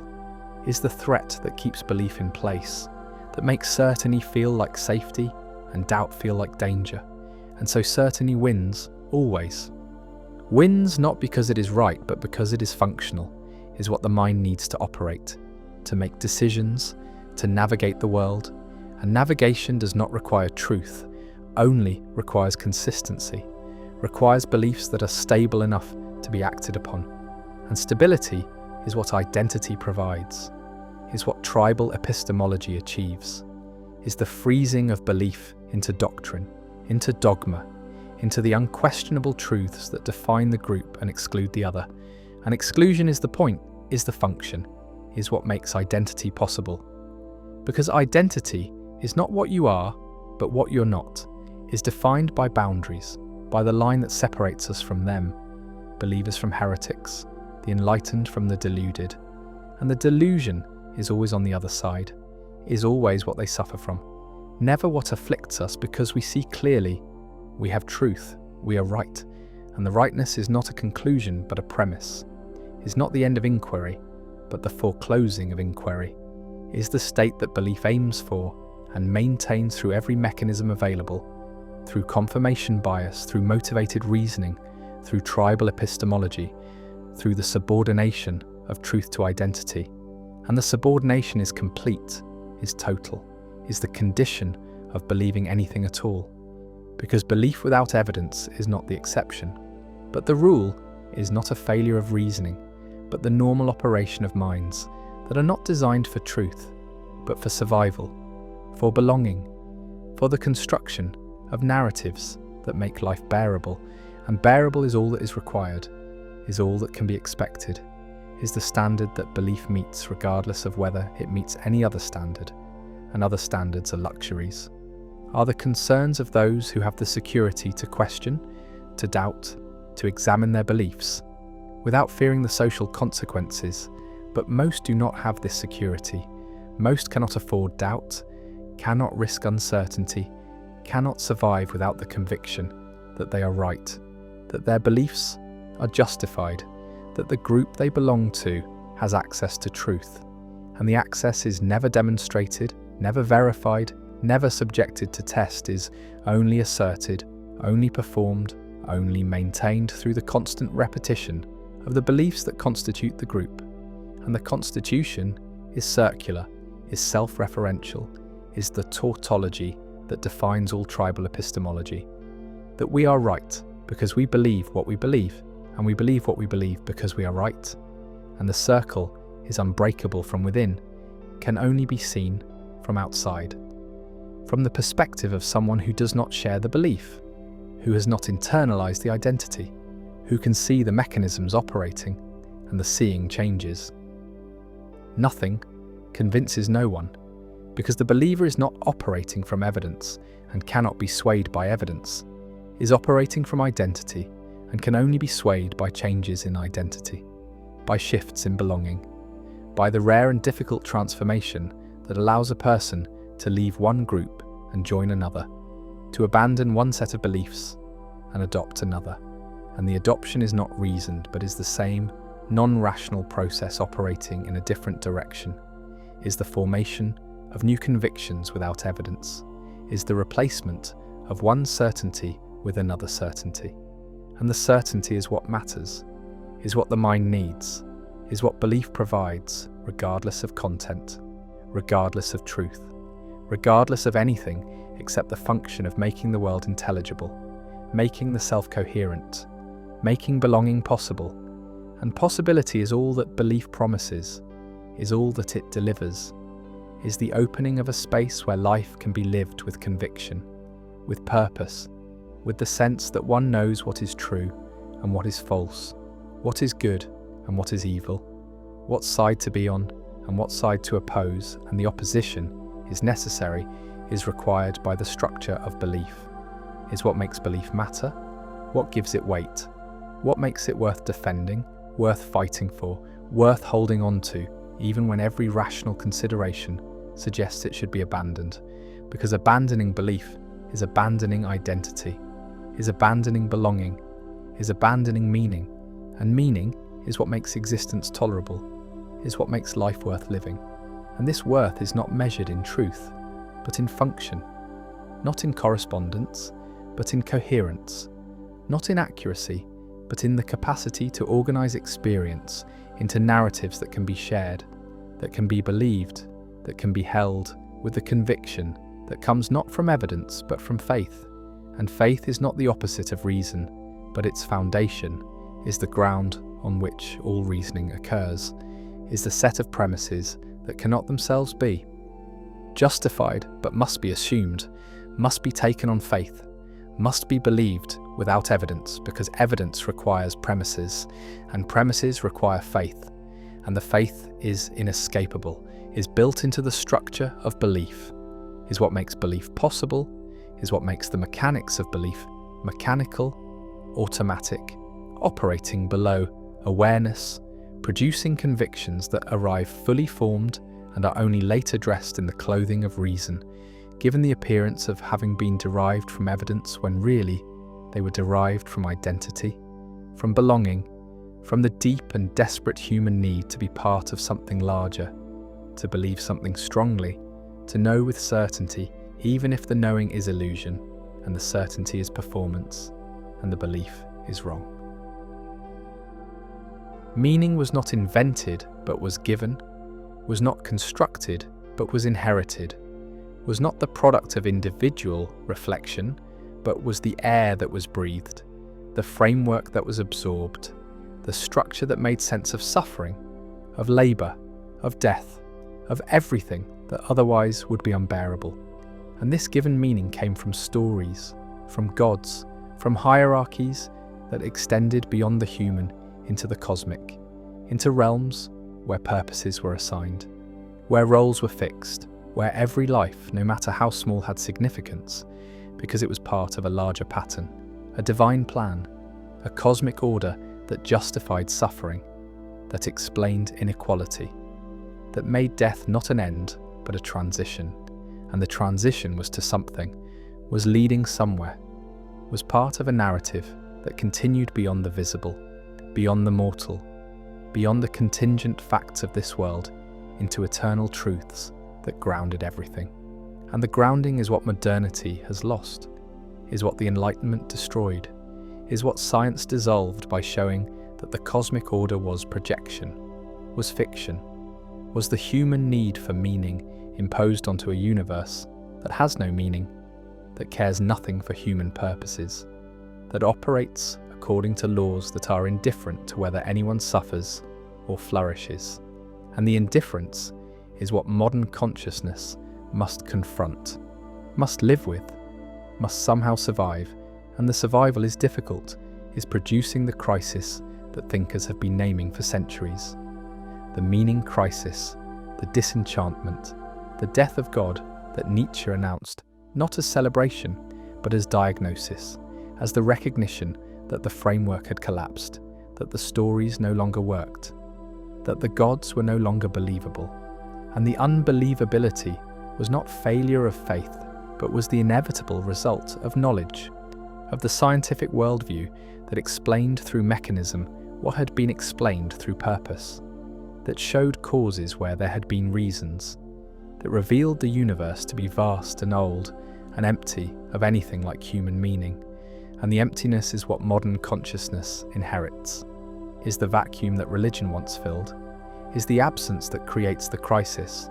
because humans need meaning, are built to seek it, are suffering without it, are experiencing the pointlessness as pathology, as depression, as the epidemic of despair that characterizes wealthy secular societies, where material needs are met but existential needs are not, where comfort is abundant but purpose is absent, where life is long but feels empty, and the emptiness is not new, but the awareness of it is new, is the result of losing the stories that made the emptiness tolerable, that covered it over, that provided the illusion of significance. An illusion is what the religious frameworks were. But they were functional illusions, were useful fictions, were false but necessary. And the necessity is what modernity has trouble acknowledging, has trouble accepting, because modernity is committed to truth, to science, to the rejection of comfortable lies, but the rejection has costs, is leaving people without the resources to make sense of existence, without the narratives that make suffering meaningful, without the structures that provide purpose. And purpose cannot be manufactured, cannot be created through individual will, cannot be generated by deciding to care about something, because caring requires reasons, and reasons require frameworks, and frameworks are inherited, not invented, are received, not constructed, are given by cultures, by traditions, by the accumulated wisdom of generations who faced the same emptiness and created stories to fill it. And the stories worked not because they were true, but because they were shared, were collective, were providing roles and meanings that were recognized by others, that were part of a social world where purpose was public, was confirmed, was real in the way that social facts are real. And social facts require agreement, require participation, require that people act as if the meaning is there, and the as if is what modernity has trouble with, is what secular consciousness resists, because acting as if seems like pretending, seems like bad faith, seems like the self-deception that Sartre warned against. And so modern individuals are caught between the need for meaning and the inability to believe in the sources of meaning, between the hunger for purpose and the knowledge that purpose is not inherent but is imposed, is constructed, is chosen. And chosen meaning feels arbitrary, feels thin, feels like it could be otherwise, and therefore feels like it is not really meaning at all, but is just preference, just a subjective valuing that has no grounding, no justification, no claim to be anything more than personal taste. And taste is not enough, is not providing the weight that meaning requires, is not making life feel significant, is not answering the question of why any of this matters. And the why is the question that modernity cannot answer, is the question that haunts secular consciousness, is the question that produces the crisis. And the crisis is not just intellectual, but is visceral, is felt, is experienced as the flatness of existence, as the sense that nothing really matters, that everything is permitted because nothing is forbidden, that values are just opinions, and opinions are just brain states, and brain states are just physics. And the physics is indifferent, is not caring, is not providing any reason to do anything, to be anything, to continue existing. And the continuing is what becomes questionable, is what the meaning crisis threatens, is why suicide rates rise, why despair spreads, why affluent societies are seeing increases in deaths of despair, in overdoses, in suicides, in all the ways that people exit when existence feels unbearable. And the unbearable is not material, but is existential, is not about lacking things, but about lacking reasons, lacking purposes, lacking the framework that makes effort meaningful, that makes suffering tolerable, that makes life worth living. And the worth is what is missing, is what cannot be found, is what modernity has destroyed without replacing. And the replacements that have been tried are failing, are not working, are revealing themselves to be inadequate substitutes for what was lost. And what was lost was not just belief in God, but was the entire worldview that made God plausible, that made divine purpose conceivable, that made cosmic meaning possible. And the possible is what has been eliminated, is what science has shown to be projection, to be anthropomorphism, to be the mistaken attribution of human qualities to the universe. And the mistake is understandable, is natural, is the way that consciousness makes sense of the world. But it is still mistake, is still error, is still something that cannot be sustained once knowledge advances, once the mechanisms are understood, once the causes are revealed and the revealing is irreversible, is not allowing return to innocence, is not permitting the restoration of belief, is creating the permanent condition of disenchantment, of knowing that the meanings are not discovered but are created, are not inherent but are imposed, and the imposed cannot carry the weight that the discovered could carry, cannot provide the grounding that the inherent provided, cannot make life feel significant in the way that cosmic purpose made it feel significant. And so modernity is searching, is trying to find secular substitutes, is trying to create meanings that do not depend on the supernatural, on the transcendent, on the stories that are no longer believable. And the substitutes that are tried are varied, are including humanism, the belief that human values are sufficient, that human flourishing is purpose enough, that making life better for people is meaning enough. But humanism is thin, is not providing the depth that religious meaning provided, is not explaining why human flourishing matters, is not grounding value in anything beyond human preference. And preference is not enough, is not answering the question of why this preference rather than another. Why care about flourishing rather than about something else? And the something else is always available, is always an option, and without grounding, the choice feels arbitrary, feels like it could be different, and what can be different feels less real, less binding, less meaningful. And so humanism satisfies some, but not others,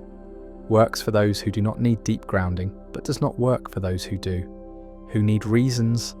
that extend beyond the human, beyond the contingent, beyond the arbitrary. And these people are searching, are trying other substitutes, are trying nationalism, the belief that the nation provides purpose, that serving the collective gives life meaning, that sacrifice for the group is the answer. But nationalism is dangerous, is leading to conflict, is producing the us versus them that justifies violence, that makes the other into enemy, that converts the search for meaning into the justification for harm. And the harm is what makes nationalism unsustainable, as meaning is what reveals it to be destructive, to be the kind of substitute that is worse than the absence it is trying to fill.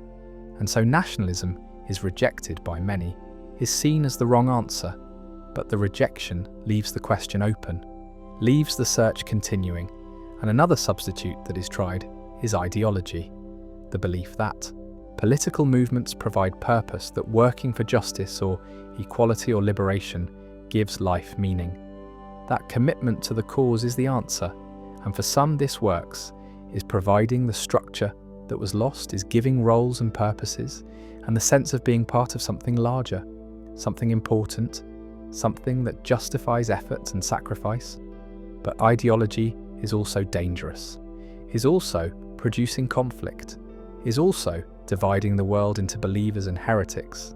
is creating the certainty that is intolerant, that is unwilling to coexist with doubt. And the doubt is what ideology cannot tolerate, is what it must suppress.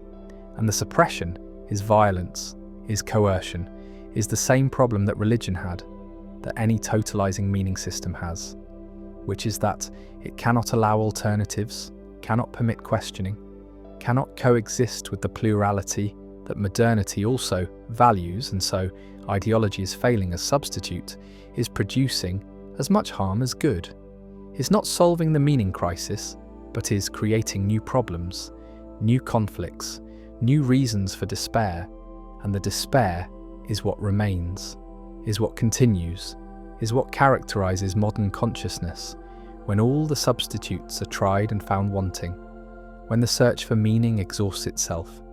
when the recognition arrives that maybe meaning cannot be found, cannot be manufactured, cannot be created through individual or collective will, because meaning was never something that humans made, but was something they received, was given by frameworks that emerged over centuries, that were refined through generations, that worked because they were inherited, not because they were chosen, and choosing meaning is the modern problem, is the thing that modernity demands, but that consciousness cannot do, because choice requires reasons, and reasons require grounding, and grounding is what is missing, is what was lost with the death of God, with the collapse of cosmic purpose, with the recognition that the universe is indifferent, and the indifference is the truth, is what science reveals, is what honesty requires accepting, and the acceptance is what some philosophers advocate, is what Camus called absurdism, is the response that acknowledges the meaninglessness while refusing to be destroyed by it, that confronts the absurd without fleeing into suicide or into false hope, that lives with full awareness of the void while continuing to live, while continuing to act, while continuing to find moments of joy and connection and beauty, even though none of it means anything in the cosmic sense. None of it matters beyond the moment, none of it will be remembered once consciousness ends, and the ending is inevitable, is coming for everyone, is the final proof that nothing matters, that all effort is futile, that existence is temporary and meaning is impossible. And yet the absurd response is to continue anyway, is to rebel against the meaninglessness, not by denying it, but by living in spite of it, by affirming life without justification, by finding satisfaction in the act of living itself, rather than in any purpose that living serves. And the serving is what is abandoned, is what the absurd lets go of, is what is recognized as impossible. And the impossible is what modernity must accept, must live with, must somehow survive. And the survival is not guaranteed, is not easy, is requiring a transformation of consciousness, a new way of being human that does not need cosmic meaning, that does not require divine purpose, that can tolerate the void without filling it, that can live with the knowledge that existence is contingent, that meaning is constructed, that everything could be otherwise. And the otherwise is what makes nothing necessary, nothing absolute, nothing secure, and the insecurity is the permanent condition, is what modernity offers, is what the horizon of meaning looks like when the horizon keeps receding, when the destination is revealed to be illusion, when the search is recognized as endless because there is nothing to find, no meaning to discover, no purpose to uncover, only the void, only the emptiness, only the silence of the universe that does not answer, that does not care, that does not provide what humans need. And the need is real, is not going away, is producing the crisis that may not have solution, that may be the permanent condition of secular consciousness, of enlightened awareness, of the knowledge that liberates from illusion, but enslaves to despair. And the despair is what remains, is what continues, is what characterizes the horizon of meaning in modernity. The flat landscape where purposes used to stand, where gods used to reign, where cosmic order used to justify suffering, and now there is nothing, or there is only what can be constructed, what can be chosen, what can be performed, and the performance feels hollow, feels fake, feels like going through motions, without conviction, and conviction is what is missing, is what cannot be manufactured, is what made religious meaning work, and without it the secular substitutes fail. The humanisms and nationalisms and ideologies all fail because they lack the weight, lack the depth, lack the grounding that conviction requires, and the requires is what consciousness needs, is what makes meaning meaning rather than just preference. And preference is not enough, has never been enough, will never be enough,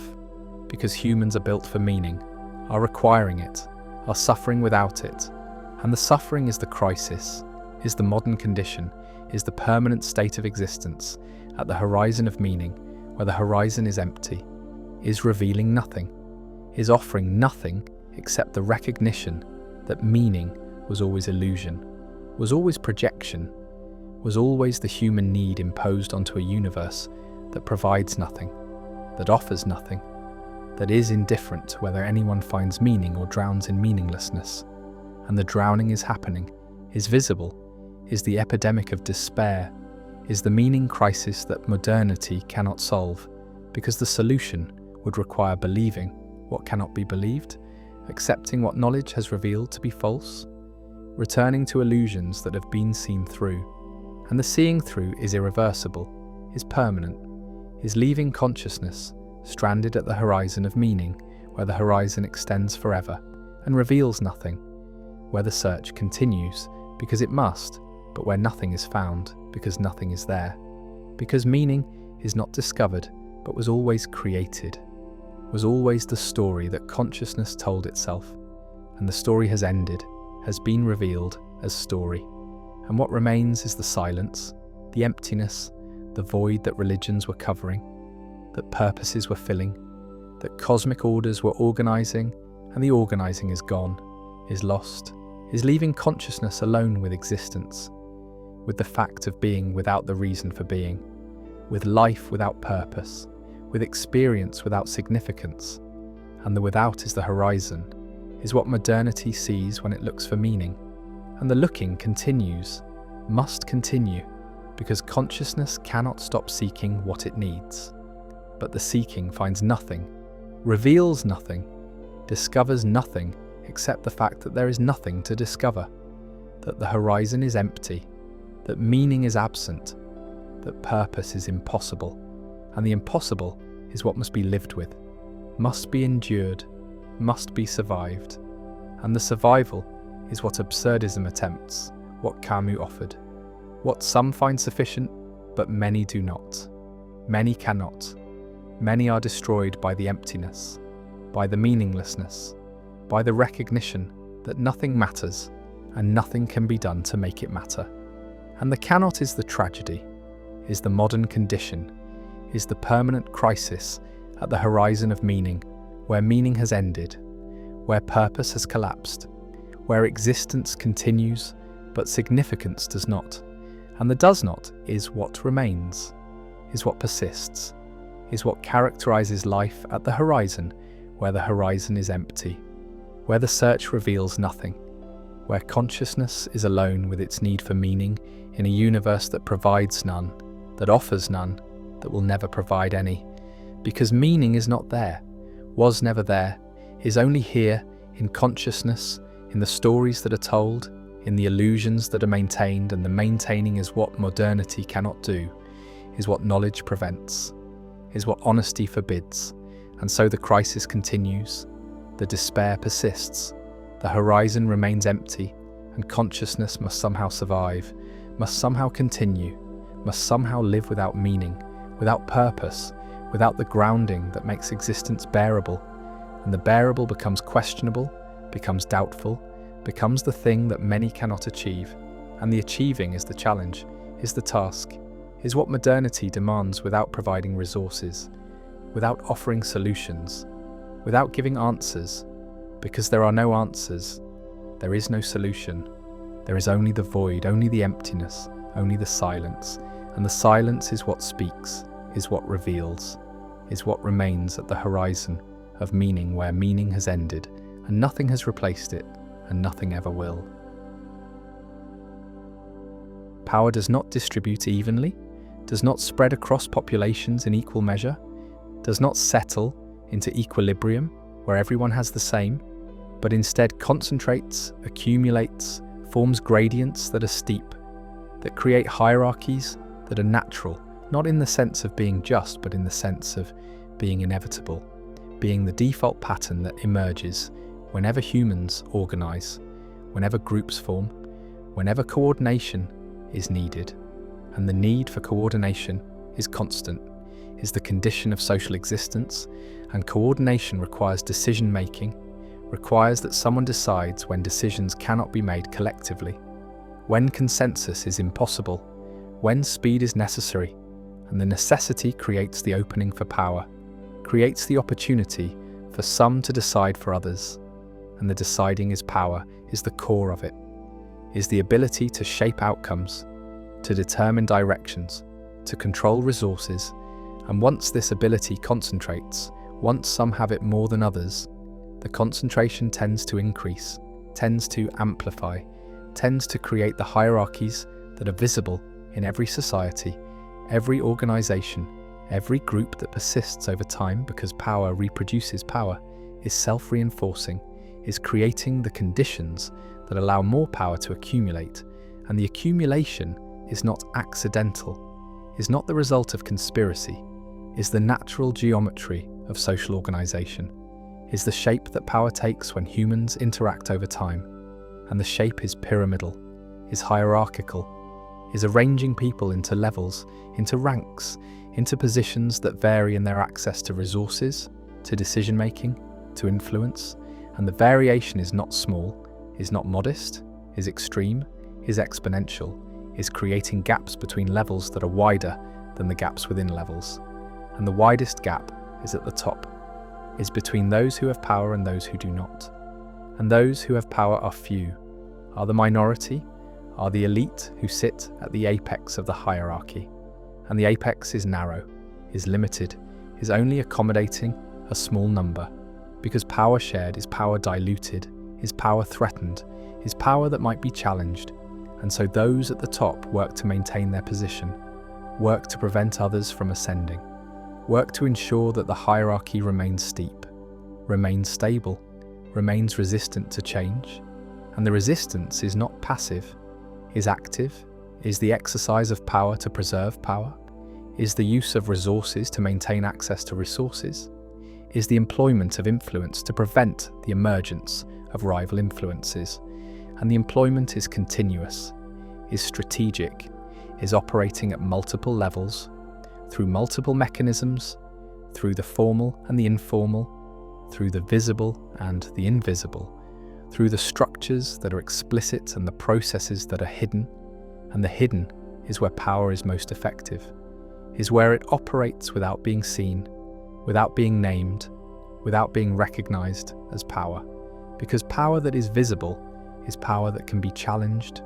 that can be resisted, that can be opposed, but power that is invisible, that operates through assumptions, through norms, through the structures that are taken for granted, is power that is unassailable, is power that reproduces itself without anyone noticing, without anyone objecting, without anyone having the language to describe what is happening. And what is happening is the maintenance of hierarchy through the 1,000 small mechanisms that ensure power stays where it is, that prevent redistribution, that make equality impossible, not just difficult, but structurally impossible, because the system is designed to concentrate power, is organized to funnel resources upward, is arranged to ensure that those at the top remain at the top, and the remaining is not guaranteed by force alone, is not maintained through violence alone, though violence is always available, is always in the background, is the ultimate guarantee of hierarchy. But most of the time force is not needed, is not employed because power has more subtle tools, has mechanisms that operate through consent, through the willing participation of those who are dominated. And the willing is not coerced in the obvious sense, is not forced at gunpoint, is produced through ideology, through the stories that are told about why hierarchy is natural, is necessary, is beneficial. And the beneficial is what those at the top claim, is what they teach, is what they convince others to believe, that hierarchy serves everyone, that power at the top creates order that protects those below, that inequality is the price of stability, of prosperity, of progress, and progress is the mythology that justifies hierarchy, that makes inequality seem temporary, that makes power seem earned, that makes the concentration seem like the result of merit rather than of position. And position is what matters, is what determines outcomes, is what makes some people powerful and others powerless. But the position is inherited, is transmitted, is maintained across generations through the mechanisms that convert power into wealth and wealth into power. And the conversion is seamless, is automatic, is the way that hierarchy perpetuates itself, that ensures that the children of the powerful are powerful, that the descendants of the elite remain elite, that the system reproduces itself. And the reproduction is not perfect, is not total. There is some mobility, some movement between levels, some stories of ascent that serve to legitimate the system, that create the illusion of meritocracy, that make it seem as though anyone can rise, but the rising is rare, is exceptional, is the exception that proves the rule. And the rule is that power stays where it is, that hierarchy is stable, that the geometry is fixed, and the fixing is not natural in the sense of being inevitable by physics, but is natural in the sense of emerging from the logic of organization, from the mathematics of networks, from the dynamics of accumulation, because power is not zero-sum in the short term, can grow, can expand, can create more power, but in the long term, in the context of limited resources, of finite opportunities, of scarce positions, power is rivalrous, is competed for, is gained by some at the expense of others. And the gaining is easier for those who already have power, is easier from positions of advantage, is following the principle that Matthew identified, that to those who have more will be given, and from those who have little, even what they have will be taken, and the taking is not theft, is not crime, is the normal operation of systems that concentrate power, that funnel resources upward, that ensure that advantage compounds, that success breeds success, that power accumulates and the accumulation is exponential, is accelerating, is creating gaps that widen over time,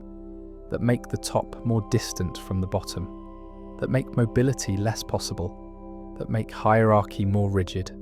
more entrenched, more resistant to change. And the resistance is structural, is built into the geometry, is not requiring conspiracy, not requiring explicit coordination,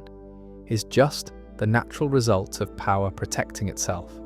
of those at the top using their position to maintain their position. And the maintenance is not cynical, is not experienced as exploitation, is justified through ideologies that explain why hierarchy is good, why power deserves to be concentrated, why inequality is natural. And natural is the word that does the work, is the justification, is the claim that hierarchy is not created by humans, but is discovered in nature, is visible in animals, in the dominance hierarchies that primates form, that wolves form, that even chickens form, and the forming is instinctive, is biological, is the way that evolution has shaped social species. And if it is natural, then it is not unjust, is not wrong, is simply the way things are, and the way things are is the most powerful justification, is the argument that requires no argument, is the appeal to inevitability, to necessity, to the claim that hierarchy cannot be otherwise. And the cannot is false, is ideological, is the masking of choice as fate, is the presentation of arrangement as nature. Because hierarchies are arrangements, are geometries that are created, that are maintained, that are enforced, and the enforcement is continuous, is requiring effort, is revealing that the naturalness is myth, is story, is the cover for power, for the exercise of domination, for the structuring of society in ways that benefit the top at the expense of the bottom. And the bottom is where most people are, is the base of the pyramid, is the many who support the few, who generate the resources that are concentrated at the apex, who do the work that creates the wealth that flows upward. And the flowing is not natural, but is designed, is structured through laws, through institutions, through the mechanisms that extract value from the many and deliver it to the few. And the delivery is called profit, is called return, is called the reward for capital, for ownership, for the position of controlling resources. And control is power, is the core of it, is the ability to decide how resources are used, who benefits, who is excluded, and the exclusion is the mechanism, is how hierarchy maintains itself, is how power reproduces power, because access is limited, is restricted, is controlled by those who already have access. And access to what? To opportunities, to resources, to the positions that confer power. And the conferring is not automatic, is not open, is requiring credentials, requiring connections, requiring the social capital that comes from position. And position is inherited, is transmitted, is the thing that makes hierarchy stable, that prevents mobility, that ensures that the geometry remains fixed. And the fixed is what those at the top want, is what they work to maintain, is what they defend through the mechanisms that are both overt and covert, that operate through law and through culture, through institutions and through norms, through the structures that are formal and the processes that are informal. And the informal is where much of the work happens, is where power operates most effectively, through networks, through relationships, through the soft power that is harder to see, harder to challenge, harder to dismantle than the hard power of force, of law, of explicit command, because soft power operates through influence, through persuasion, through the shaping of desires and beliefs, through the creation of consent. And consent is what makes hierarchy stable, is what allows domination without constant coercion, is what Gramsci called hegemony,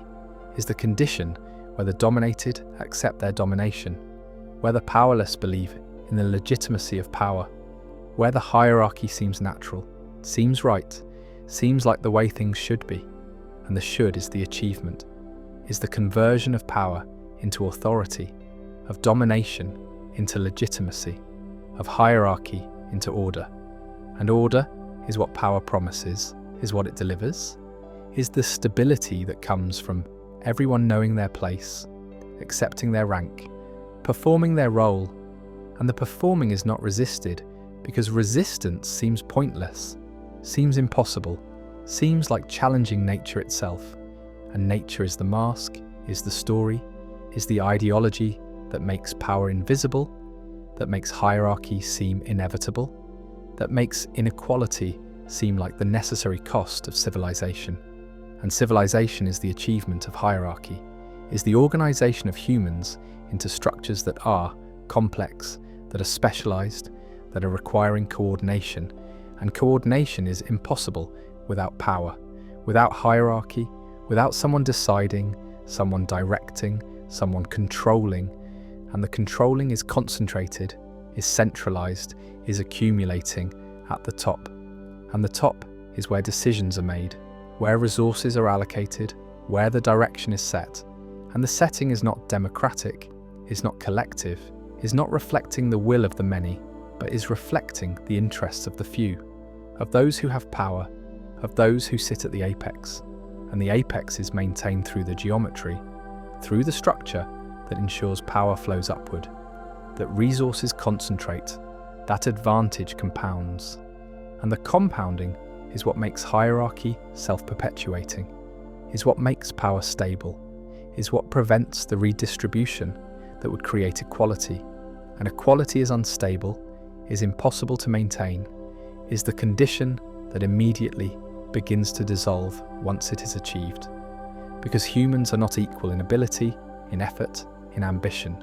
And these differences, even small differences, compound over time, create advantages, create positions, create the beginnings of hierarchy.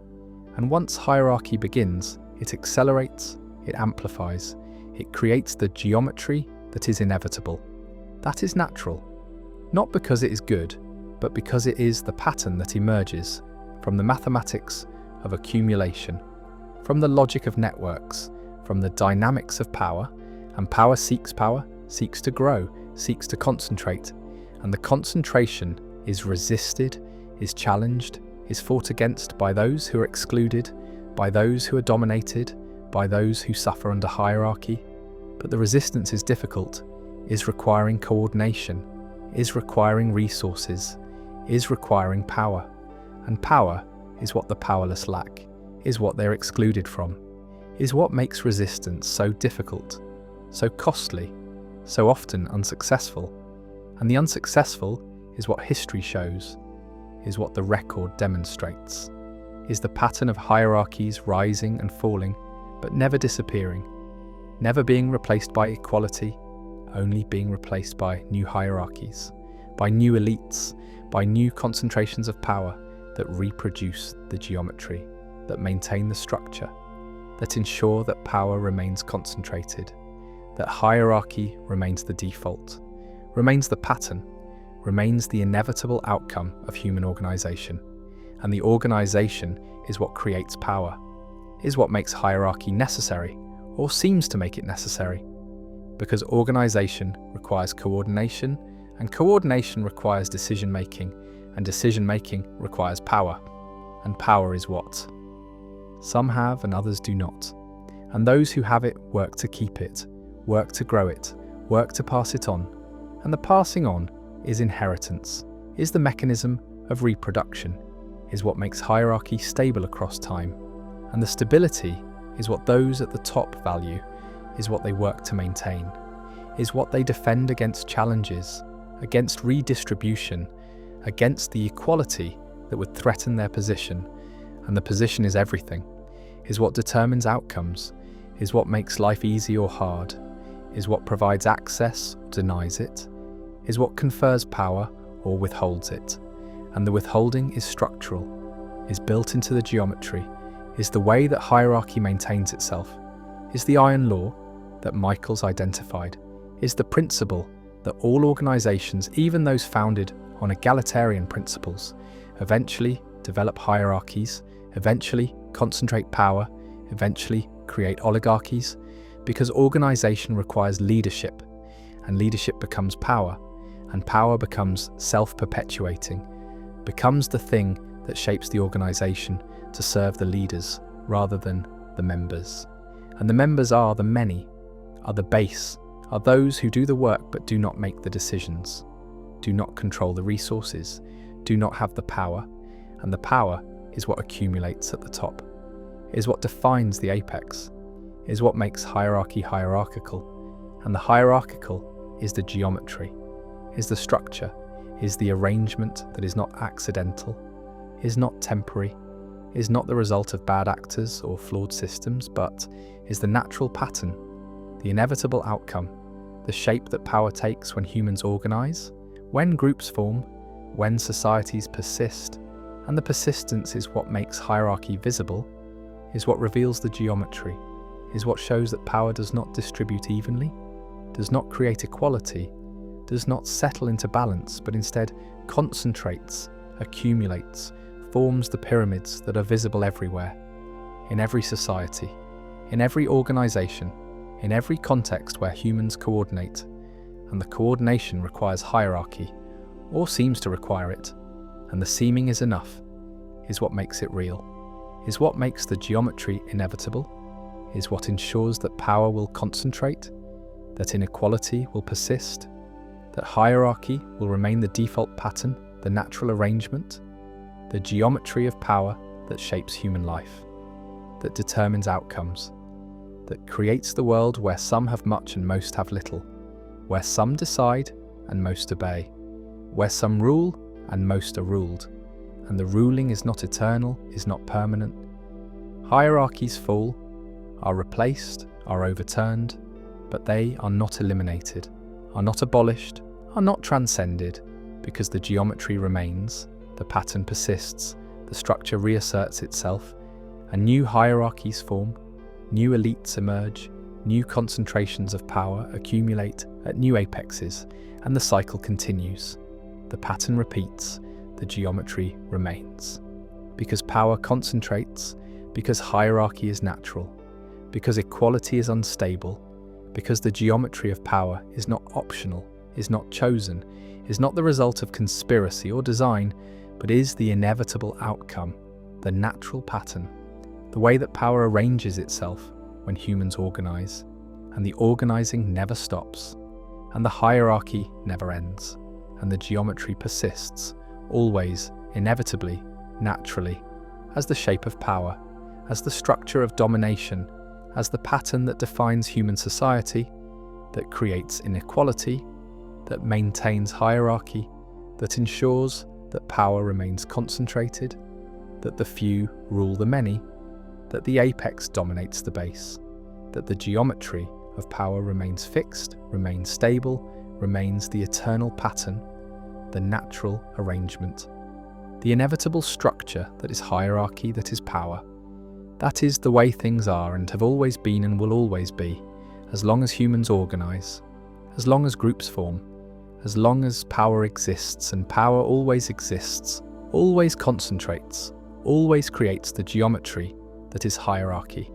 that is domination, that is the natural, inevitable, inescapable pattern of human organisation. And the organisation is power, and power is hierarchy, and hierarchy is geometry, and the geometry is eternal.